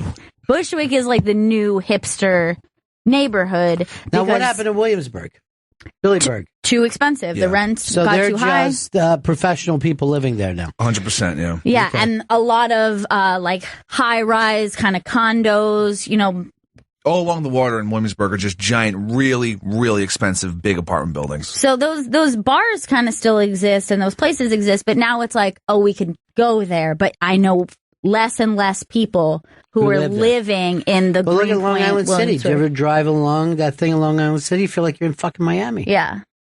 But Bushwick was like kind of industrial. It's kind of like a really depressing neighborhood. Driving through parts of Bushwick, yeah, there's nothing there. Yeah, but it's like, or it is, but it's just kind of a little bit like urban wastelandy. It's just, it kind of bummed me out. And that's when that move started to happen. I was like, oh, I've aged out of the movement. Like, I'm not going to be one of the pioneers who are going to go. Your pioneer days are over. Yeah, it's over. And in Bushwick, there's just still like people who've lived there their entire lives still living there. Yeah, people haven't priced out yet, basically. Yeah, Bushwick and also like Bed-Stuy, same situation. So yeah, that is a very weird thing when it happens when you're like, yeah, I can't move. I can't move to that neighborhood. Like, there's not enough there yet for me to deal with. But that's the only way to buy a place. Yeah, and then have it, be able to flip in a couple of years. But you have to put up with the early days of it. And then you're like, you know what? I miss the early days. I miss, like, my neighborhood, Times Square. It used to be so shitty. And now, I mean, there's just so many giant TVs, I can't get to sleep at night. I mean, the whores. You kind of miss the whores, don't you? I mean, the whores were one thing, but the deal with Spider-Man and the Hulk, I think I'd rather have a crackheaded whore trying to fucking grab me nuts. I mean, they're providing a service. What's Hulk doing? Now I'm at the point of my life where I just live in like a family neighborhood, and I can't go back to living in a youngster's neighborhood. Mm-hmm. My neighborhood is like the burbs when like my friends or friends who are younger than I am come in, like, do you get bored here? I'm like, no, but look at the beautiful trees. I don't need to drink tequila every afternoon. Where do you brunch? I can brunch. You can't brunch every fucking day, though. That's the thing. Yeah, like, I have a couple spots near me, a couple bars, a couple, good restaurants, but it's not that thing where, like, what you have in those, like, hipster neighborhoods is you could go to a new one every day. Yeah. For months on end. Like, it's just, you have so many options, and that's great. But I like living somewhere where you're not going to bump into your friends. Like, I would rather visit that neighborhood. Yeah. Feel like, oh, I got to do this for tonight, and then go back to what I would like to say a sanctuary of calm. Where I live, my chick knows everybody, and I don't even look up when she's stopping, and she's always like, "This is Dawn. I told you about her. She does." I'm like, "Hey, Dawn," because then it'll be that thing of like you're feeding cats before you know it. Yeah, and I'm not even fucking making that up. And soon she'll say hello to you, and she won't even be there. So. And you're going to have a relationship. Oh, yeah, with I've had the that neighbor. happen a couple times where people stop and tell me their problems. And I'm like, I can't even relate. I mean, you could tell me that you have a gunshot wound right now. It would mean nothing to me. You're not a friend of mine. You're a street person that is stopping me now. That's the weird thing. That's the weird thing of living without cars. When you're driving around in cars, you can always just wave to each other. Yeah. But when you stop each other on the sidewalk, it's too much. Are you friends with anyone in your neighborhood, Chris Stanley? No, I'm not. And I purposely try to just not talk to any of my neighbors. But that's interesting because you have never not lived there. It's not even like, oh, you're a new guy who's lived there even the past 5 years. You grew up in this building. Yeah. You grew up in that neighborhood, and you don't have neighborhood people that you say hello to? I talked to my super. That's the only person I actually talked to. Hey, that's super. But I walked through the co-op. The co-op board was having a meeting in our lobby, and I didn't recognize one person in my building. That's crazy. Oh God! Like, who are Were you not Actually, invited? I'm not that different, if I'm going to be honest. Who are all these? And then, like, these people? not too long ago, I heard, like, I was told Joel died. And I'm like, who? Joel. And he lives 2 fucking doors over from me. I'm like, oh, yeah. Joel. Oh, And then they're like, are you going to go to the thing? Everybody in the building was like, are you going to go to Joel's? I'm like, I can't. I go, the amount of TV that I have to go through now. So the people in your building like all know each other, or it seems like there's a clique. My chick pays attention to each and every person. I have to do the same thing. She's the clique. Okay. I have to do the same thing, not by choice, but like I take on the saying hello to the neighbors, and my man kind of gets to not be friends with them. But I don't want to, I'm just trying to be neighborly, but I'm not comfortable when it goes past everyone always saying hello. I always thought that New York was this big, cold city where people ignored each other, and it's not necessarily true at all. It's like being in a million little neighborhoods. And, like, my chick will say, hey, I'm going to go to the store. You want anything? And I'll say what I want. Take an hour and 45 minutes for her to come back because she stops and gets involved in each thing. And I got to hear, who's having their eye looked at. And I'm like, I can't fucking pay attention. Well, that was something entirely, I always had heard that before I lived here. It's not true at all. New Yorkers are they're chatty. They can be warm in their own way. I visited a neighborhood that I used to live in 2 years ago. And so because I was in that neighborhood, I was like, oh, I'm going to go to the deli that I used to go to. I'm going to go to this pet shop that I used to like. 3 different stores, and they're like, oh, where have you been? What's going on with you? And I'm like, isn't that weird that you think, yeah, we have this thing, but they're just going to forget you as soon as you leave? People are very neighborhoody in New York. Yes, they are. They're very neighborhoody. Yeah. But, when our tailor fucking left, everybody felt bad. I know somebody's there making, like, really nice Japanese flowers. That place is pretty, though. Yeah, it is pretty, but I'm not like the tailor always standing out front fucking bitching about somebody. That's the thing. But yeah, living in a real neighborhood is completely different than it was like in the suburbs. I have a tailor in my neighborhood, and she's like 90 years old. Mm-hmm. She's had this shop for like 60 years. It's insane. And she is from Italy. She's lived here her whole life. She moved when she was a little girl. She's from Italy, but she still has like this really thick Italian accent. But she moved here as like a baby. It doesn't even make sense. Like if you take something in, she'll call like pants pensa. Like, oh, these are nice pensa. Like, yeah. Like, how did you not learn the language in a solid, like, 70 years that you've been in this country? But I just saw Pudge Rodriguez on TV today, and he actually does TV work, right? And he was talking about Big Papi retiring. He goes, he's good for Boston. He's good for the Red Sox. He's good for United States. I'm like, United States? Pudge. You got to learn plurals by now.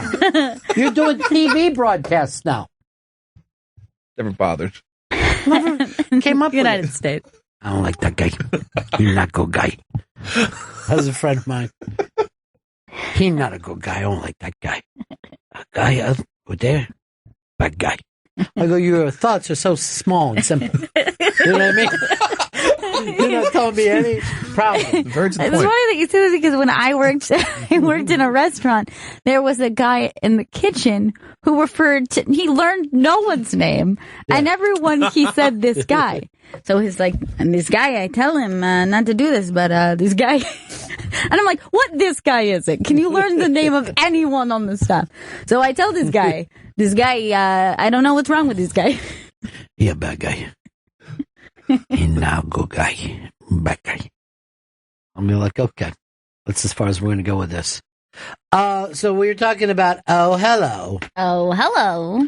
And Jeffrey Gurian was at the big red carpet, not covering the red carpet, folks, walking down the red carpet. Whoa. The pictures are up on the iBang. Immediately, There's Jeffrey Gurian and Lorne Michaels. Whoa! I would like to put a caption of that. Guess which one of these guys is successful? Because to me, Lorne just looks like a regular guy now. Yeah. And Jeffrey is wearing a shirt. It looks like it's made out of the ocean. I don't know what that jacket is made out of. These are not the shirts. These aren't the shits. All right, keep going down, Chris. Don't, that's it. That was the one. I'm going the other. Go to his article. Look, go down. Go down, Chris. I can't. It's frozen. So you went to the wrong thing first. Well, Jeffrey, I'm going to put you on without even being able to set you up properly. I got Stanley'd today. That's quite all right, man. How you doing? Well, I want to hear about your big night last night. It was a night of stars, a night of you walking the red carpet. Yeah, it was incredibly exciting, and it was a tremendous honor for me. I never really expected that they would invite me to walk the red carpet, and it was beyond my expectation. Because, first of all, it's nerve-wracking because I'm thinking, like, no one's going to know me, so I'm going to stand there like a schmuck, He's always down on himself. Oh, but you know what? No, because I never know. I don't know stuff like that. And so, but the people there did know me, and they asked me questions, and I got interviewed, and, they made me part of the Oh Hello family. But here's the thing with Jeffrey, and he proves something. If you push and push and push and push, you get. Jeffrey, I'm going to give you applause for that. Okay. You stay on it. You won't give up. Who's that picture of him with? Nick Kroll. There's Nick Kroll with a beard underneath. John Mulaney. Lorne Michaels. Yeah, it was a crazy night. Everybody was there. Lorne was there with Jimmy Fallon, and they don't come out too much stuff. Go to the top. Talking to Lorne is like talking to the president, man, It's like, and he stayed all night. He was so gracious to people. He just hung out, and is he a producer of this show? I don't know. I mean, he produced Mulaney. I don't know that he's a producer. He might be working as a consultant, maybe. I don't know. I think maybe he's just wetting his beak a little bit. I think he's just a supporter of the show, because he's so close to Kroll and Mulaney was on SNL for a while, Now, so did you just see these people, or did you get a chance to corner them, Jeffrey? No, I actually spoke with them. I know Lorne, and I haven't seen him for a while, and I went to talk to Jimmy. I hadn't seen him for a while. And now read the Jimmy part in there, Chris. Oh, my God. You saw Jimmy Fallon sitting up with Lorne Michaels. Read it. And Jimmy's always very gracious and took photos of all the people who came over to him. While he and I were catching up, I told him about me having a heart attack, basically right in front of his studio. And I was able to share with him the true story that as the ambulance came to take me away, I looked up and saw the Jimmy Fallon sign and thought to myself, I hope I don't die before I get to do Fallon. Which is really true. You planted that in his head, too. I like that. What did he say? Did he say, Jeffrey, do it? No, he just said, please try not to have any more heart attacks. But you planted a seed, and that's a seed that you water every day. You Exactly. water, until finally he's like, just do the show. Who else was there? Oh, man. Countess Luann was there, and Robin Bird. And, Robin Bird did the show recently, and she and I have been friends probably for 20 years. And when they were preparing her to do the Too Much Tuna thing, she's like, well, what is it about? And they sent her a tape, and of all people, they sent her my tape, not knowing that we were friends. And so she said she thought it was hilarious that she used my tape to prepare. And she was in one of the preview shows, and she came last night. And like I said, Countess Luann was there. And now, a lot of these people outside of New York are not going to know, but Robin Bird has been doing this like TV porn for, I guess, 30 years. I mean, Vito, you must have grown up with her, right? Yeah, I saw her here one day, and it was the proudest my uncle has ever been of me. Yeah. She got such a big reaction. Well, yes. From everybody. Everybody was happy to see Robin Bird. It's basic cable, and it's porn, but all the ads are porn. Like there's ads on regular TV and people are having anal. She was probably the first in the anti-slut shaming movement, except they didn't call it that then. You know, her stuff has always been so outrageous, and she's the nicest person. I mean, like you would never connect her to porn if you see her. You know, she's just like no one ever said porn people are bad people. You know what I mean? They're nice people, I guess. No, but she doesn't dress like a porn person. She's just like a very regular person who has a long history doing but I that think show. that she's at the point now she couldn't dress like a porn person. Well, she probably does still when she does the show. Yeah, but you know what I'm saying? Yeah. Like, she's kind of like a player coach who's doing more coaching. I guess so. At this point. I guess so. But the reaction, it was crazy. It was like when George Wallace shows up, when I walked into a thing with him at Just for Laughs. People ran from all over to see George Wallace. That's kind of how it was with Robin Bird. People were very excited to see her there. She's the George Wallace of porn. Of porn. Now, when you say George Wallace, a lot of people think the governor. Yeah, that's the governor what in the what you wheelchair. Yeah. Him too. Very big into porn. I did not know that. No, a lot of people don't know that. You know, I research rarely known stories. That's my thing, you know. Staying up all night. But it was on the opening night. Let's see if everybody can guess who did the Too Much Tuna. Chris Stanley. I was going to say Jimmy Fallon, but he was in the crowd. But they take somebody out of the crowd. I thought it was going to be Fallon. I thought that's why he was sitting up front. I figured for sure. What's that? Lorne Michaels. And Gail? I'm going to say Amy Poehler. And I'll say Alan Alda. Who was it? It was Alan Alda, and people were so shocked. I had a feeling after reading your article. Oh, hello. Oh, hello. And actually, we all had to do an oh hello. One of the video groups asked everybody to do their best oh hello impression. It was just really fun. Where's and the video group at? Pardon me? Now, so that's very, very exciting for you, and maybe now you'll be going to more Broadway place. Broadway. Maybe I'll go to more Broadway. I don't really like Broadway. I like off Broadway. I like Broadway. Always felt very weird to. I mean, suddenly in the middle of a story, everybody starts singing and they all know the words and they're dancing and you know. It's called a musical. Yeah, musicals. I don't know. It just turns me off. I like off Broadway because it's really real. You feel like it's a story. It's something that could happen. No one's singing and dancing, and I don't know. But this show is completely different than anything that's been on. We were saying they'll probably have to create a special award for this show at the Tonys because it doesn't really fall into a category. There's never been anything like this. It's a two-man play, right? It's yeah. Now here's the thing, Chris. Yeah. Opening night would be great to go to, but don't you want to be at? Oh, goodbye. Oh, their goodbye. Last show. I'm sure. Their last show. That was a good shot, I'm sure. Was that you, Gail? Yes, that was Gail. That was great. That was great. It charmed, I'm sure. Yeah. You know, I never really realized that I was acknowledged as the first person to be pranked with too much tuna. Yes, you know it. That was just, you were in the sketch. Yeah, it wasn't even the thing. We all know that. You're original gangster. That's when they said they sent a tape. They only did that like 2 or 3 times, right? Yeah. What, too much tuna on the show? Yeah. No, I think they did it a few times. Joe Mandy came after me. We actually shot it on the same day. But, you know, like I thought I could have been first, but it's a kind of acknowledged. No, you definitely were first. Yeah.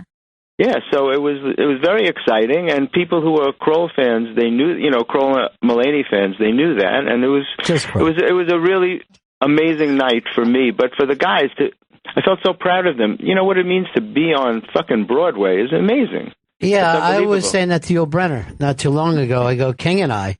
You know, who would have thought? Now, who was the girl that you're on the red carpet with? Oh, a girl named Julia, who's someone I hadn't seen for years, and we reconnected over Facebook, interestingly enough. So was this almost like a first date in many years?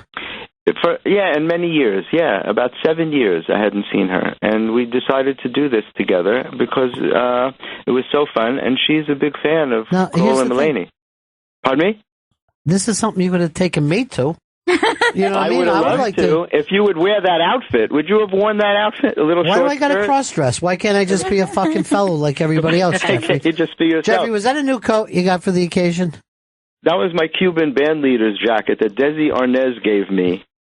No, actually, no. It's the kind of jacket that he would have worn, don't you think? Yes. Yeah, it's a great It's jacket. a fantastic jacket. I love that jacket. It's a happy jacket, and like just wearing it, like people were just drawn to that jacket. It's an I amazing. have a sad jacket now. It's just a bunch of dolphins bleeding on a beach. No. Yeah. Well, I'm a big believer in happy clothing. I think that what you wear should not only make you happy, but the people that see it should feel happy. You should do a show about happiness. Well, come on. I should do a pilot called The Happiness Show. That's my dream. Call Tim Sabian. It's called what? Tim Sabian. Yeah, let's call Tim Sabian. His line is busy. He's very hard to reach these days. His mind is busy. His line is disconnected. Oh, is that right? There's someone else sitting in his office. You didn't notice? No, I never look around. It happened about 2 years ago. I never go down the hall. You don't go that far, right? No. You don't leave the studio. Well, you're there like 24/7. Well, I'm here 3. That's close. You're here 3/7.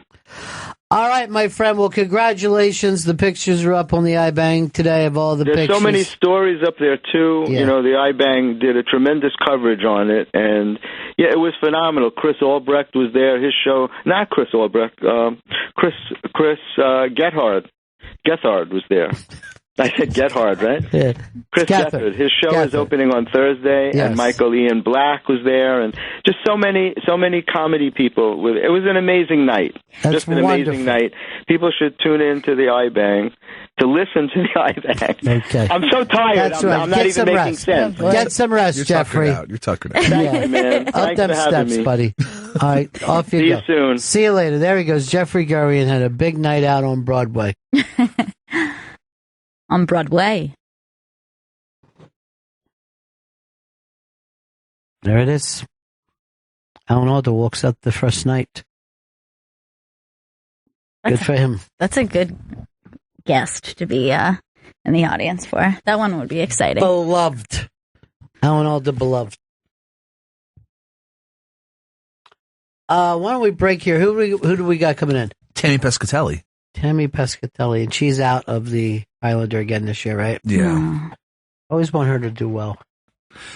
I guess the only woman left is Amy Miller. Amy Miller, the final girl, as they say in horror movies. I didn't know that they call it that. Yes, the final girl is like the girl at the end who's fighting the killer. But she Everyone never else is dies, dead. right? The final girl never dies. Usually the final girl does not die. She's the one who either kills the killer or almost kills, escapes, and then has the killer has a dream sequel. about the... Right. Exactly.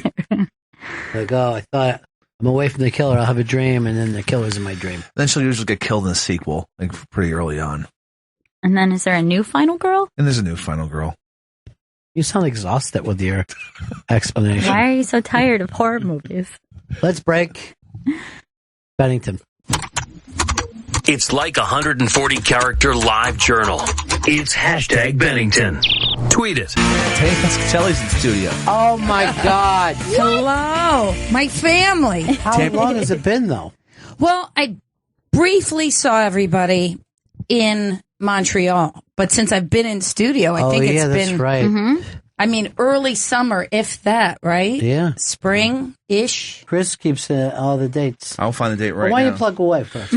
Tammy's performing at Women's Fest in Erie, Pennsylvania, Saturday, October 29th. Go to pescatelli.com for tickets and additional dates. And Tammy's special, Finding the Funny. It's available now on Netflix and iTunes. Sweet. Look how nice. Look how nice Chris looks. I love that the shirt matches his eyes. He's really dolling up since Gail's been coming around. He used to dress like Rosie O'Donnell. Yeah, he did. But, It's a compliment. It was a compliment. Gail doesn't notice, but Chris is very sweet on her. But he's like a child. He insults or tries to pull her pigtails. He does. Yeah. Aww. But he can't say what's in his true heart. Why don't you try? Friendship. Well, that's because you realize it's almost incestuous love. What you're doing is it would be really gross and weird because we are related. And he already calls me daddy. Right. Sometimes when he's upset. He does. Then maybe he's in love with you. When he gets hurt. Is that it, Chris? Is that what you want to say? Yeah. I love you, Ron Bennington. I don't. That's uncomfortable. And who doesn't, quite honestly? He calls you dad and I don't, which I is know. very strange. Have you always not called him dad? Well, she used to call me Mr. B for Mr. a B. while. That's cute. Ronnie B. Because she's always What did been you like 40. differentiate? She's still not even 40, but you've always been 40. Well, right? even when Like, she was a preternaturally. little girl, she really wasn't into being a kid that much. Like you wanted to hang at the table with everybody else. I wouldn't say I was like a precocious child because I think that's like a little obnoxious Yeah, when that's they're like, Macaulay I'm a tiny Culkin. adult. Yeah. But I really liked adult conversation. Like I Yes. really liked to be around adults talking. It was like my favorite place to be. And I didn't really like the idea of a kids table or like go out and play with the kids. That's because I like to listen to adults. Yeah. You had thought process. Probably that was more adult-like. My son's like that, I think. Where he's more comfortable with adults. Well, first of all, he's an only child. I think that makes a big difference when because we treat him different. Plus, he's now smarter than my husband, so it's a little easier for me to have someone to talk to. That is the embarrassing thing when you can't help your kid with homework, and it happens at a very early age.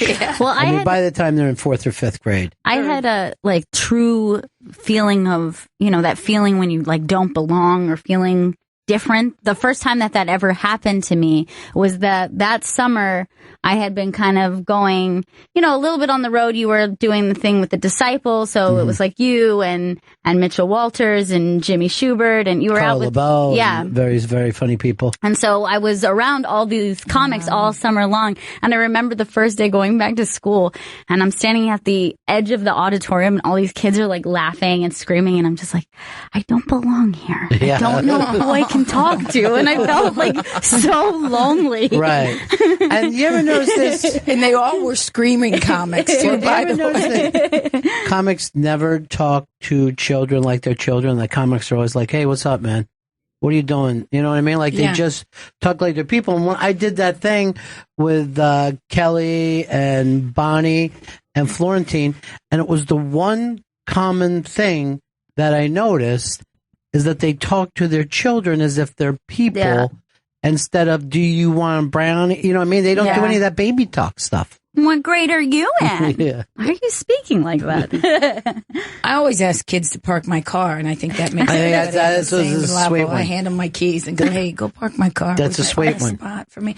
I think, too, that's why I got on stage. I think probably because no one, I do this whole thing in my act now, so I'm not going to try to do my act for you, but, just that no one cared about us.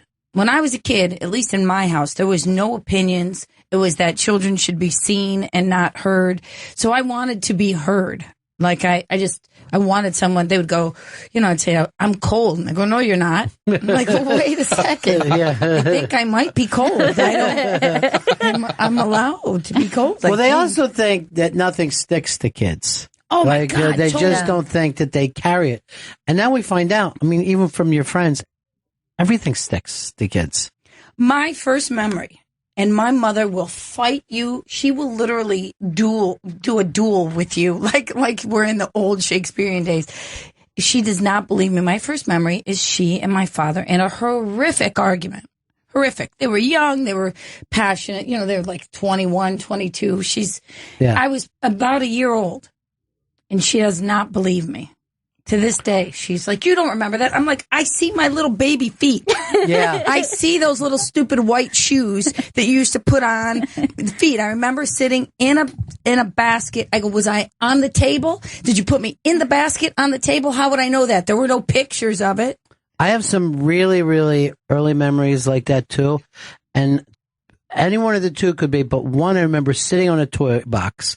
I'm sitting, and I'm not even, like, my legs aren't even going down, right? It's just Straight across up, right.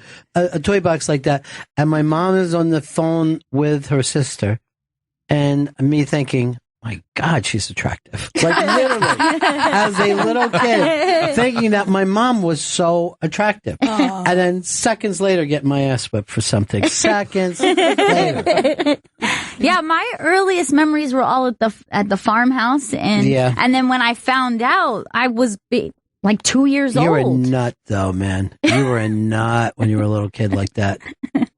But yeah, all my earliest memories are there, and I was only there from like 1.5 to like maybe 3. Yeah, not even. Yeah. But you were very, very talkative and just weird and crazy and just like nonstop.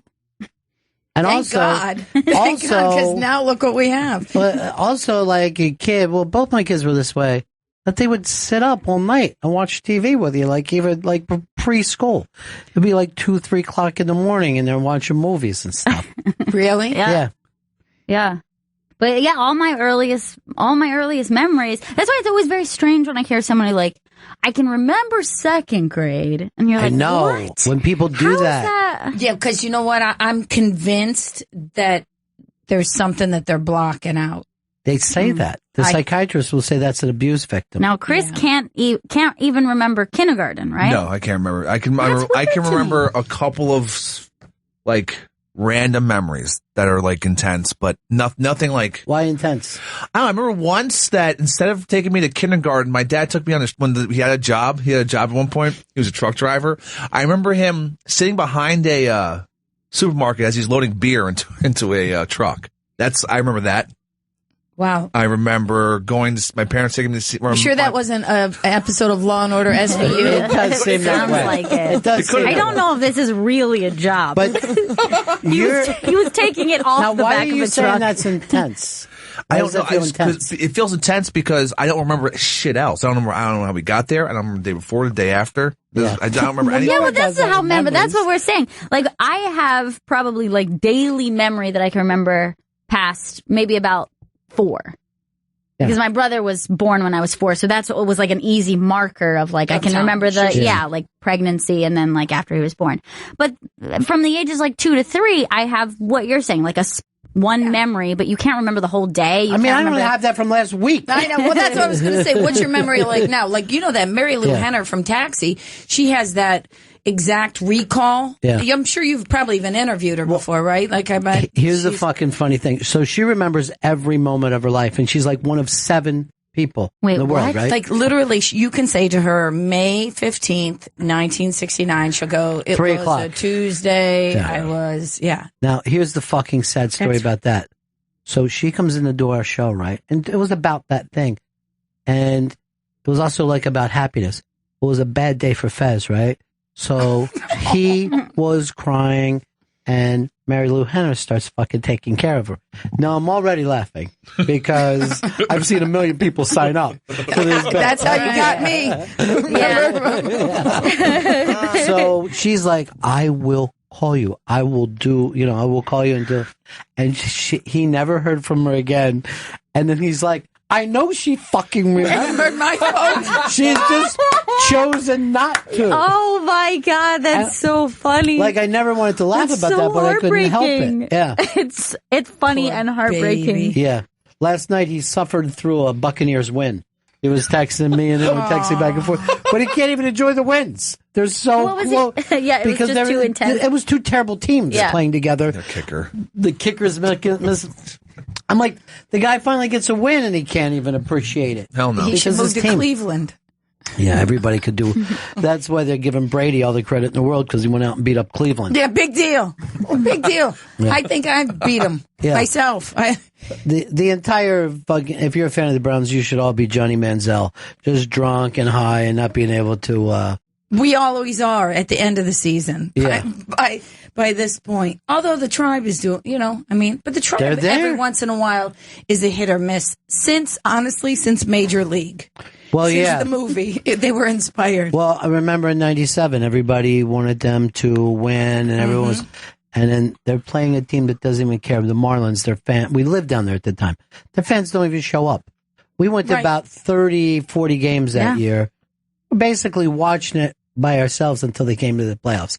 I'm not kidding when I say they're playing in a football stadium and there would be like 1,300 people. Yeah, they called you to make sure you were coming. Yeah. They would just give us suites. They're like, here, take a suite for yourself. We would sit in the suite with the air conditioner because it's so goddamn hot down there.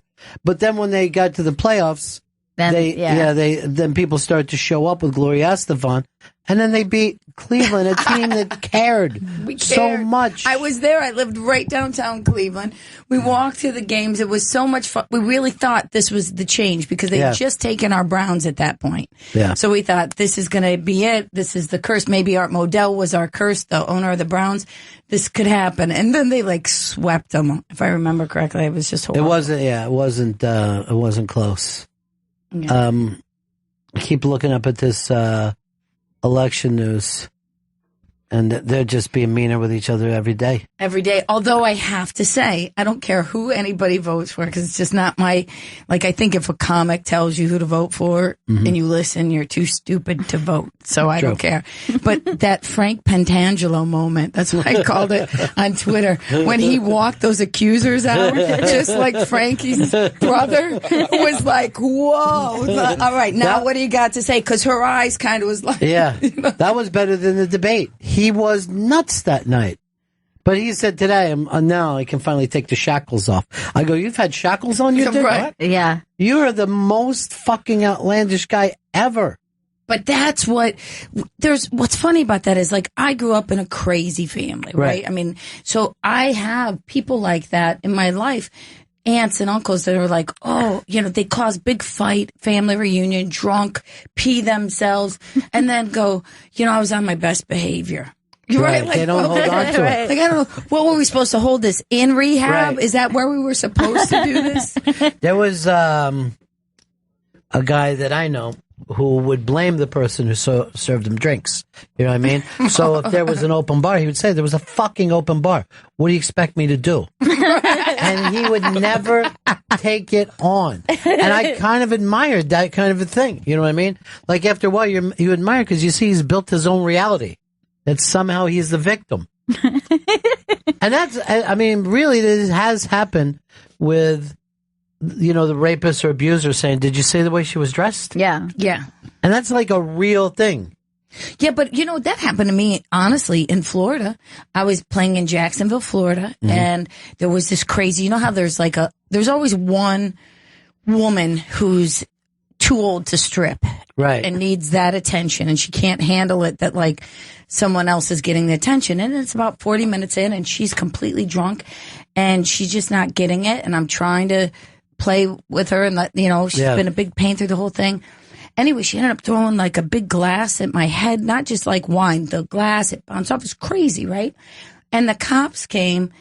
She wouldn't leave, by the way. She threw it and then sat in her seat, right? And the cops came and they said to me, now granted it was Florida at the time, but they were like, well, what did you say to provoke her? And I go, first of all, I didn't. But even if I did, I mean, do you want me to wear a short skirt and a bag of Skittles in my pocket tomorrow so I can get shot and raped? Yeah. I don't know. Yeah, there's nothing that you could say someone provoked you enough for violence. Yeah, it doesn't work that way. I don't think there are law. Well, it turned out that she was either she was a confidential informant. It became this big crazy thing. Yeah. But it was just a Looney Tune kind of thing because I thought if it was about provocation, I should be hitting everybody. Right, no kidding. Like if that's okay. You shouldn't be able to walk into a roast without seeing bodies just laying all over the place. Put the bodies on the floor. Tammy Pescatelli is in studio. Yeah, I see her. Tammy's performing at Women's Fest in Erie, Pennsylvania, Saturday, October 29th. Go to pescatelli.com for tickets and additional dates. And Tammy's special, Finding the Funny, is available now on Netflix and iTunes. So you're enjoying life? Are you having a good time? I am now. Good. Yeah, I think I made a conscious choice to be happy, or at least zen. Yeah. And just let it all. Because no matter how much you worry about stuff, it doesn't still fucking matter. Right? Yeah. And me, there's every day you turn around, there's 27,000 things to worry about, Yeah. You got a kid, you can't worry about. Look at my mic just turned upside down. Apparently my mic is sad. I'm in a good place, but my mic decided to kill itself. Because this room can't have happiness. It's this room that we're in. The moment you say happy in this room, something has to explode. I'm surprised the board didn't explode. Oh my God. I love though that, you know what I love? I love to see how you guys are surviving through this apocalypse that is happening. Oh, so you see it as an apocalypse, not a short-term thing that everybody will become friends again soon? You think it's going to stay this way? No, I always think that it's not, honestly, like separating personalities. Mm-hmm. This is typical radio, even though this isn't serious. And I kept, like, when people will say something like at clubs or whatever about what's happening, like when I worked in radio, we had a pass to get in, to click the door, and if it was time, we were taken over by 3 different radio conglomerates. And every time I'd show up on Monday morning and hope that my pass worked. Because sometimes they wouldn't just fire you. Your pass wouldn't work anymore. And that was it. It's just, we don't need you today. That's it. So I think this kind of stuff happens all the time. Well, and I don't know if because I haven't worked in terrestrial for a while, but where suddenly like a station would just be playing country music. Like no warning, not like, hey, this is gonna No, change. hey, I understand everybody has a life. Just like, you're just driving in and it's just like country music is playing. And that would happen with the sister stations and stuff. And plus, I've gone to stations where they just blew everyone out. And everyone's like, don't trust those people. They're all assholes. And I'm like, I don't know, maybe. I'm going to fucking hold on here for a while, though. Who cares? Well, it's just not a loyal place. No. That's why I don't mean serious. I just mean in general, this entertainment, this branch of entertainment. So I think that's the thing. You can't scorch earth. That scorched earth theory. Yeah. You can't. Like, you're going to see everybody. Comedy's the same way. You're going to see everybody at some point. No one's leaving. Yeah, it's a much smaller world than we'd all like to think it is. Well, TV is the same way. Movies are the same way, that you fuck somebody over or they cancel a show and that person gets hot in their next project. Everyone always is like, well, Louis is on top of the world, but you see how many of his projects didn't go the way he wants. He just keeps, bringing new ones all the time. That's what keeps me going, because I keep thinking just one yes changes things. Yeah, one changes everything. One yes makes a difference. That's all it takes. Or not. I don't know. But I was disappointed with the Jimmy and Opie thing when they didn't divide up comics, because I thought that would have been the funniest. It's a good gimmick. Yes, it would have been such a great. They should have done a draft. Yes, like exactly what I was thinking. Remember Dave? Who's Dave Chappelle? They did the race draft. They could have done a draft. And but comedy clubs make you do that. Yeah, all the time. Since the beginning. They always did it. Cleveland went crazy for a while. That's where I started. And some of those comedy clubs act like they've got a 50-mile radius, and you're fucking crazy. Well, it was like that in LA, right? Like, that's the first I heard it. Like the Comedy LA Store and the Improv. Mm-hmm. Yeah, those two places. You could do one, but not the other. And not anymore so much, but. Back in the 80s, that it would be like, do you pick one or the other? You're just like, but both of you guys are paying $10 a set. I loved it. You were doing the Unmasked with Louis Anderson, right? I heard that was the greatest, and he was just like, "Nah, I'm just gonna do it. I'm just gonna go with it." What did he say? He said that she would go, "Were you just at the Improv, Louis?" And he'd go, "Ha, what do you know?" Or something. Right? Yeah, right. Crazy. You know me. I'm gonna. And he just kind of gets away. Louis. I can fucking listen to Louis forever. Yeah, that was a great one. That was really great. What you did with him. Well, the thing about him is, I've always thought he was just like the sweetest guy in the world, but also his laughs come from almost nowhere. You know what I mean? Like, just like, it's not even a punchline sometimes, or it's a really sad story from one of his youth, and you still end up laughing. I know. Despite everything. Yeah, and the fact that I used to laugh all the time when I saw the cartoon. Yeah. The fact that it's a cartoon, like, they don't really do that. Remember Howie Mandel had a cartoon? Yeah. What's the latest? There's no cartoon. I think, didn't Bill Burr do one? I don't know where they end up. Though. Yeah, on Netflix. Yeah, he did one on Netflix. Did it? Oh, well, F is for Family. I must have missed that, because I would love to see. I know he was on The Simpsons the other day. He was? Yeah, he's right now my favorite. Well, I don't see The Simpsons anymore. It's been a while because it's football season. I'm not going to fucking switch over. But how many years have they been on? Like 38? I think 29 seasons. Somebody said to me, they're like, I saw just the worst Simpsons. I go, let me think of the first time I heard someone say that to me 25 years ago. You know what I mean? Like, this show blows. I'm like, yeah. People say that almost from the beginning. And it's still going. People bitch about Saturday Night Live every fucking week. And if everybody who said, I'm never watching it again, were right, the show would have a 0 rating. I don't think they should. I see there was a time that it wasn't real, but I'm enjoying it right now. Right. Maybe it's because I'm invested in some of the people. Of course, Pete Davidson and Leslie Jones, those are my pals. But I also love to see Alec Baldwin. I don't care what, like I said, I don't care what your politics. Alec Baldwin is so fucking funny in that role. Brilliant. And those things, you could tell every once in a while when they're right in the pocket. They love when an election comes in. Yeah, there's just nonstop, particularly this one is just nonstop material where you don't really have to exaggerate too much. Right. You don't have to look hard for the comedy, I think, They're in this both election. crazy. The Clintons and the Trumps are crazy. They're all crazy.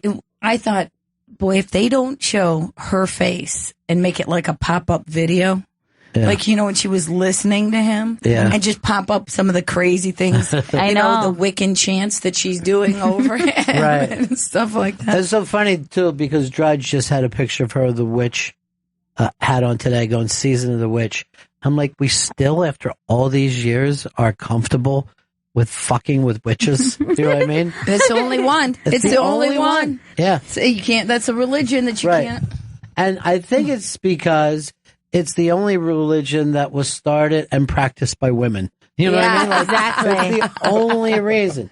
And they would like call midwives witches, and no matter what it was. Oh yeah, if you were a healer of any kind, God forbid you had some herbs in your house and you made a tea. Well, and the warlock was Paul Lind, so that was never. He's the most famous warlock of all, and that's, I mean, not very dastardly. How did we, even as kids, not know that was that's gay? You know? Wait, Loverboy? How about that? Like, I sit back and I look, Queen. What's wrong with me? How did I not? I had the biggest crush on George Michael. How did I? What's wrong? Like, how did that happen? Even the the fact that they weren't even dating anyone. You know what I mean? Like, George Michael would be the biggest fucking star in the world, and he's just showing up alone. You know what I mean? Like, every part. Well, they're trying to, he didn't want to break a lot of hearts. That was, that was the whole. But even just the names. How did I not know that Queen was calling themselves Queen? Right. I mean, like, they couldn't have been telling us more. He would wear little shorts and this weird thing, and people were never caught on. Isn't it National Coming Out Day? Is that today? Yeah. So, Chris. But it's okay if you are. Yeah, you're accepted. It doesn't really. I'm not gay. I was just saying, play the theme song. Imagine he just busts out. But it is okay if you are, Chris. No one. Just it's a safe space. Anyone. It is a safe What space. does Seinfeld say? What did he say? Not that there's anything wrong with that. Not that there's anything wrong with that. That was a great episode. What's the deal? What was your Seinfeld was doing? What? I said that it sounds like in the Talking Heads he goes into a Seinfeld impression when he says, "Say something once, why say it again?" It sounds Goodbye, like everybody. I'm getting on my plane. It's great to do a one-nighter and fly back. Do you watch all those music shows? You're like big music family. Do you watch like The Voice? I don't like those kind of shows. I was just saying that I've only just watched The Voice for the first time, like a couple of episodes this new season. Me too, but I never saw it. I never saw it before. I was intrigued by the chair turning. That's all that I knew about the show. But then it's a show. There's music. A chair turns. That's all I knew. When that's over, it stops being as fun, though. So what happens after the then chairs? They just have a regular contest against each other. The chairs stay forward. Yeah, everyone. You become coaches of these certain the turning people. Chair part. I like the turning chair. Vito, you look like you know. They actually, the next round, they're in like a little boxing ring type thing, and they like duel against each other. But has anyone become a star off that show the way they used to with American Idol? No, I don't think so. See, that's the problem. At American Idol, the point was this is supposed to be an idol. Right. Not just like the end of it. Like America's Got Talent, they hand out a check and then you never see those people again. No. I wanted people to hang around. Who was the first American Idol winner? Kelly Clarkson. She's still around today. She was doing a town hall here a couple weeks ago. Yeah. Carrie Underwood. Giant star. Right. Gigantic Even Kelly star. Pickler didn't win, but Kelly Pickler finished fourth and did well. Jennifer Hudson. Won an Oscar. I mean, you get something off the old American Idol. I only checked out The Voice because I just wanted to see, Miley Cyrus and who's the other one? Alicia Keys. Alicia Keys. Love Alicia Keys. Yeah. You could tell she feels music from her toes. And I love this, like the big conversation right now is because she's doing the no makeup thing. And looks great. And looks fantastic. And she's like, look, I'm not judging people. I'm not judging women. I'm not telling you what to do. I just hit a point in my life where I decided I'm not going to wear makeup anymore. She's not going to do it on TVs, photo shoots, nothing. So I was kind of like, it's weird that that's where the conversation, but it really is like your eye kind of is drawn to her because of it, because she stands out. But looks good. Not everybody could do that. No. Like, I mean, I'm not going to do it. Yeah. Please. I would like to tell you that I would do it, but I'd like to also work every once in a while. She also piles her hair, too. She just piles it. There's been 10 voice winners. Don't know any one of them. I know that one of the kids got shot. I don't know if it was a winner. Was she a winner? Remember the one that was just before the Pulse thing. Remember that was like 2 days before Pulse in Orlando. Oh, yeah, she got shot by a fan or whatever outside of her gig. I forgot about that. Christina Grimmie. She didn't win. She was just a contestant. Still, just though. Yeah, you don't know. I mean, like you're trying to like. Thank God we didn't have you go down and do the eulogy. That would have been terrible. She didn't win. Maybe people are coming to see her at her gig. Yeah, she was still popular. I think that's going to be my new television show, The Eulogizer. Like for people who don't have anybody, and they would hire me to be the eulogizer. Dude, it's actually pretty good. Isn't that a great idea for a show? All right, Ron, you can produce it. I will. But we were just at a funeral not too long ago for my aunt, and the priest came in and you see, they don't know nothing. He knew nothing. They don't even pronounce the name right sometimes, right? God. So it's the opposite end of like all those funny Kevin Hart movies where he's a hired best man. Right. I'm the eulogizer. I went to a funeral this was 2 years ago, and the guy, he was pretty young. He was a young dude, died of a heart attack, and he wasn't a religious guy, but the family wanted it, a priest there. The priest starts to do this eulogy. He knows nothing about him, and I swear to God, he started doing crowd work. Like, he started to be like, so what, like, how did you know the guy? What was he like? What did he go by? Did he go by a nickname? He would have hated this. To cook? What was his favorite dish? And everyone was like, this is so uncomfortable. And like, it's emotional. It was a young guy who passed away, so everybody's kind of emotional. Right. And now you've taken everyone out of it, and they're like, I hope he doesn't come over here. Like, that's what everybody was just thinking. It was so uncomfortable. And, it's very uncomfortable. I always end up having to be, somehow it always falls on me. I think people look to people who speak for a living at those kind of things.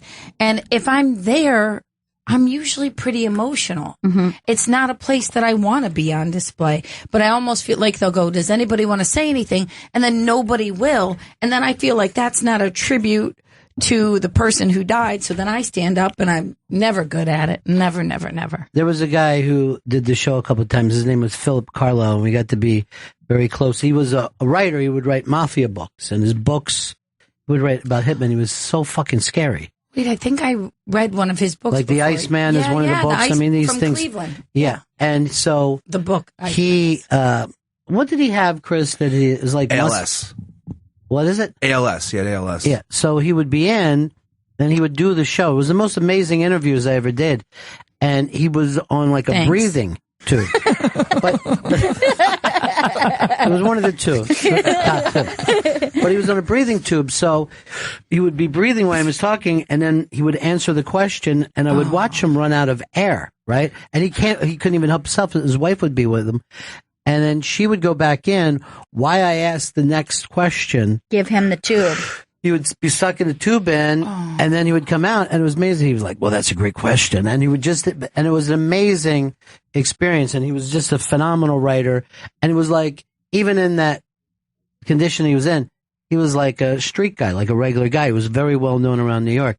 And when he died, the priest didn't really know him and was getting some facts wrong. And Tony Danza stands up in church and goes, this is crazy. Just sit down. I'll do this. And Tony Danza went up and did a fucking eulogy. Wow. And pushed the fucking priest off. Okay, we are writing that. And if anybody's listening, do not stealing this idea, because I'm going to come to whack you. I can't do this. So we're doing this. Yeah, you just walk up during the eulogy every week and stop it. And then the people hire you because they don't know what, they don't really, Yeah. It's worth decent. But then you money. have to do research, so you go in depth to the person's life. My family's crazy. I'm crazy. I'm dealing with crazy life, and then I got to go talk to these families. Every episode, there's somebody else. And I'm a this is professional. good. Write it This down. is I'm not good. kidding. Write it down because I'm going to forget it. I don't have I have a memory like Chris. Oh, come on. Tammy Pescatelli is in the studio. Tammy's performing at Women's Fest in Erie, Pennsylvania, Saturday, October 29th. Go to pescatelli.com for tickets and additional dates. Tammy's special, Finding the Funny. It's available now on Netflix and iTunes. Chris doesn't even remember his prom. He doesn't go back that far. No, Did you go to prom? No, but I went to the after parties, though. But you had you had a sad childhood. Very sad. He was he was being an only child. He used to really worry about money and stuff. Oh. And it always breaks my heart when a kid knows about finances. I'd have like nightmares about like, oh my God, there's like my mom's pregnant or I have a brother or sister. I was like, you can't afford this. And I was like really young. I'm like in first grade or whatever. Like I was, it was like, we were always fucking broke. But can I ask, okay, so I don't mean to, okay, I know that your parents are gone. Yes. Is there somewhere, even though you're sad, because you were worried as a kid, all of the things that you worried about have been realized and you're still okay? Do you feel better? Are you on the other side of it? Do you understand what I'm saying? Like No. you were worried about them passing away. That happened. You worried about money. You probably went through it. You're on the other side of all that. You feel better now? Well, no, I'm still worried about money because I pissed it all away. Oh, well, that's your fault. You're stupid. No, you have that lawsuit coming now. Maybe, who knows? That's in 8 years or whatever. Let me do this right now then. I'll buy that lawsuit off you. What would you sell for? 150? I'll tell you what. I'm going to offer $8,000. Sounds kind of like right now. I know. Like cash? He's got a big lawsuit coming from the way his mom died. Right? Yeah. But I still feel like whatever he gets, he's going to lose. I should just pay him $8,000 right now. And then you just take care of the money, put it away for him. Because if he gets $500,000, he'll kill himself. I mean, take a little off the top, of course, for yourself, for your service. You're going to have to leave New York. You realize that. You Oh, realize no. you Stay have in to New York, leave. that money's going quick. You need to go buy something. You buy something out by where I live. I'll make sure the lawn is mowed. You don't have to go over there, but at least you have a house that you'll have some equity in. Why do you have a weekend house, Chris? That does seem nice, like upstate or something. That's probably still expensive upstate too, right? In New York? No, you can do it. Come by me. You can find like places upstate. And I got 100 Jersey. acres. I'll give you an acre and you can build something on it. Yeah, like this is the old goddamn Oklahoma days. I'll give you. I'll give you all each you don't even need an acre. You're from New York. I'll give you each a quarter of an acre, and we'll have our own compound. This sounds great. I'll give it to you. I'll just put a shipping crate there and live in that. Yeah, you would too. I'll just have a double wide on my little I want acre. to do tiny houses. Yeah, they make those little. Dude, I watched things. that documentary and I was like completely hooked. I was like, I think I want If a you tiny build house. a tiny house on it, I'll give it to you, so then other people will build something. Have you I'll seen give you the acreage. tiny house documentary? No, I haven't So seen it's the about documentary. people who they completely downsize their life. They build a house themselves. It's a teeny tiny house. About the size of the studio and the room. Everything you own, you've got to completely pare everything down. You build with good storage space, but everything is bare essentials, and then you live on a plot of land that's just beautiful. So you would live somewhere out in Colorado or in Montana in a beautiful space, but you have something that is not even like a trailer. It's smaller. It's so teeny It's tiny. like sheds. Like you and have they're to adorable. decide whether you're going to have dinner or lay down. You can't. Yeah. You don't have any room to do either. So this is how teeny tiny these houses are, and this is everything you own. But then you're on a beautiful piece of land, and they're like, well, if you live on a beautiful piece of land, you spend most of your time outside. You're like, most of the time you're going to have breakfast, you're going to sit if outside. you think of that's about the size of a hut, and that's where most of the world lives anyway. They live in huts. Right. They don't have mini mansions most places. Yeah, no, these are really, it seems to me like there's a TV show, and I'm obsessed with the TV show, and they always seem like couples are starting out in it, but it's like it's a little home, and a lot of them are on wheels, so if you decide that you want to move to a bigger home, it goes in the back as like a guest house. It's a great idea.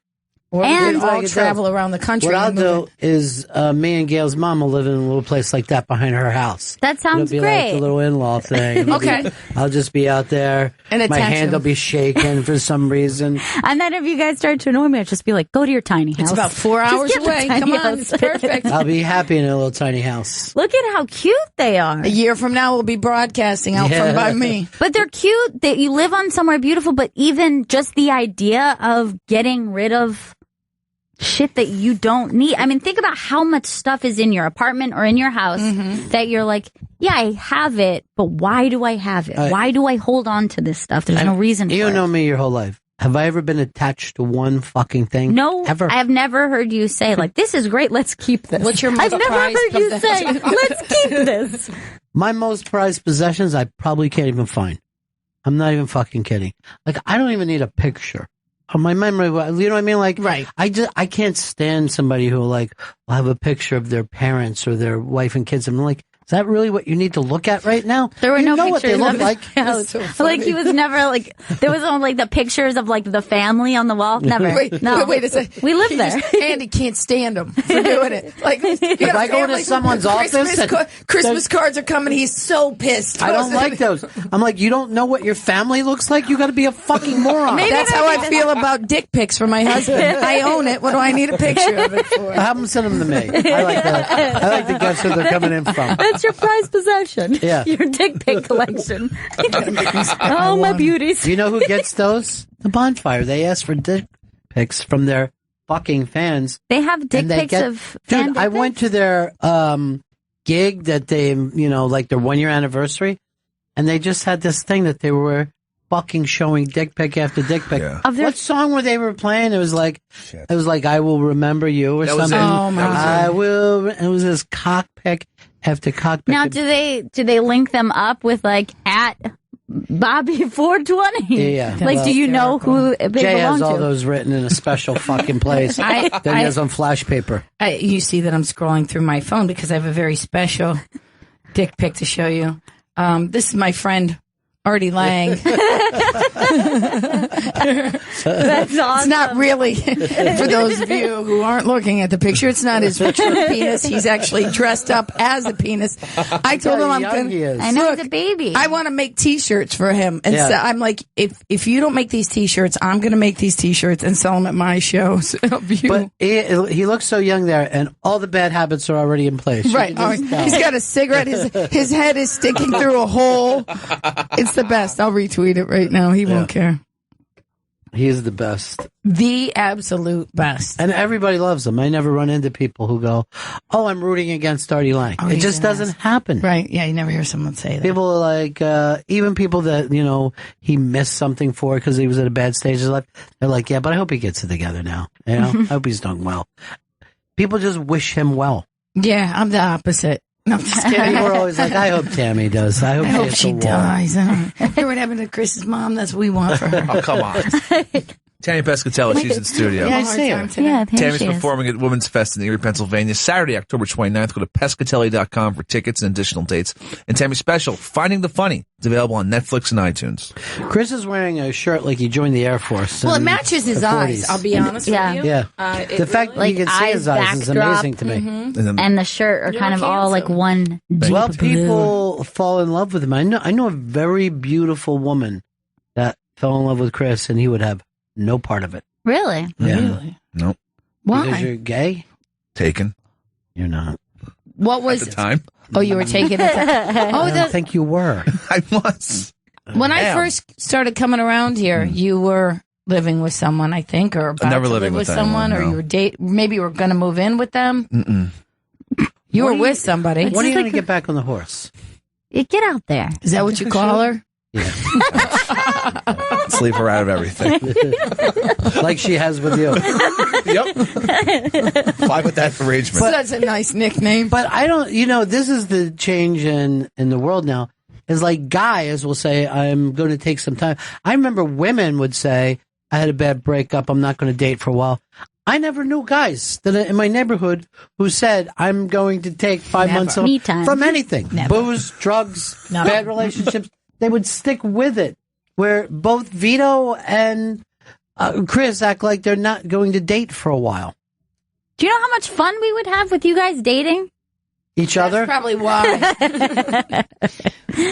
It's for me. It's more. I got really distracted in a relationship, and I'm trying to do things the right way now. Because you get head over heels. Exactly. I get way too into it, and I lose all focus. I didn't see some friends for like the entire time. Yes, that's called growing up. Yeah, that's what happens. Yeah, I never get mad at my friend if he falls in love and he's going for a while. I hate people that do. Yeah. No, but that's sweet. But I will say that, like, my manager, right, is on a constant pursuit of pussy. I mean, he just will not stop with it. And I said to him, we were in Montreal, and I said, I can't wait till you actually settle down. I rarely say this to any of my friends. I never would say you should get married. I go, but if you ever do, you're going to be so effective when you can focus on something else other than getting laid. I think he's going to, I will have a career that'll be pretty amazing. I want to just, he has pumped out so much semen that he can't think about you and your career. He's trying, or it's like a divining rod. His dick is just trying to get to him.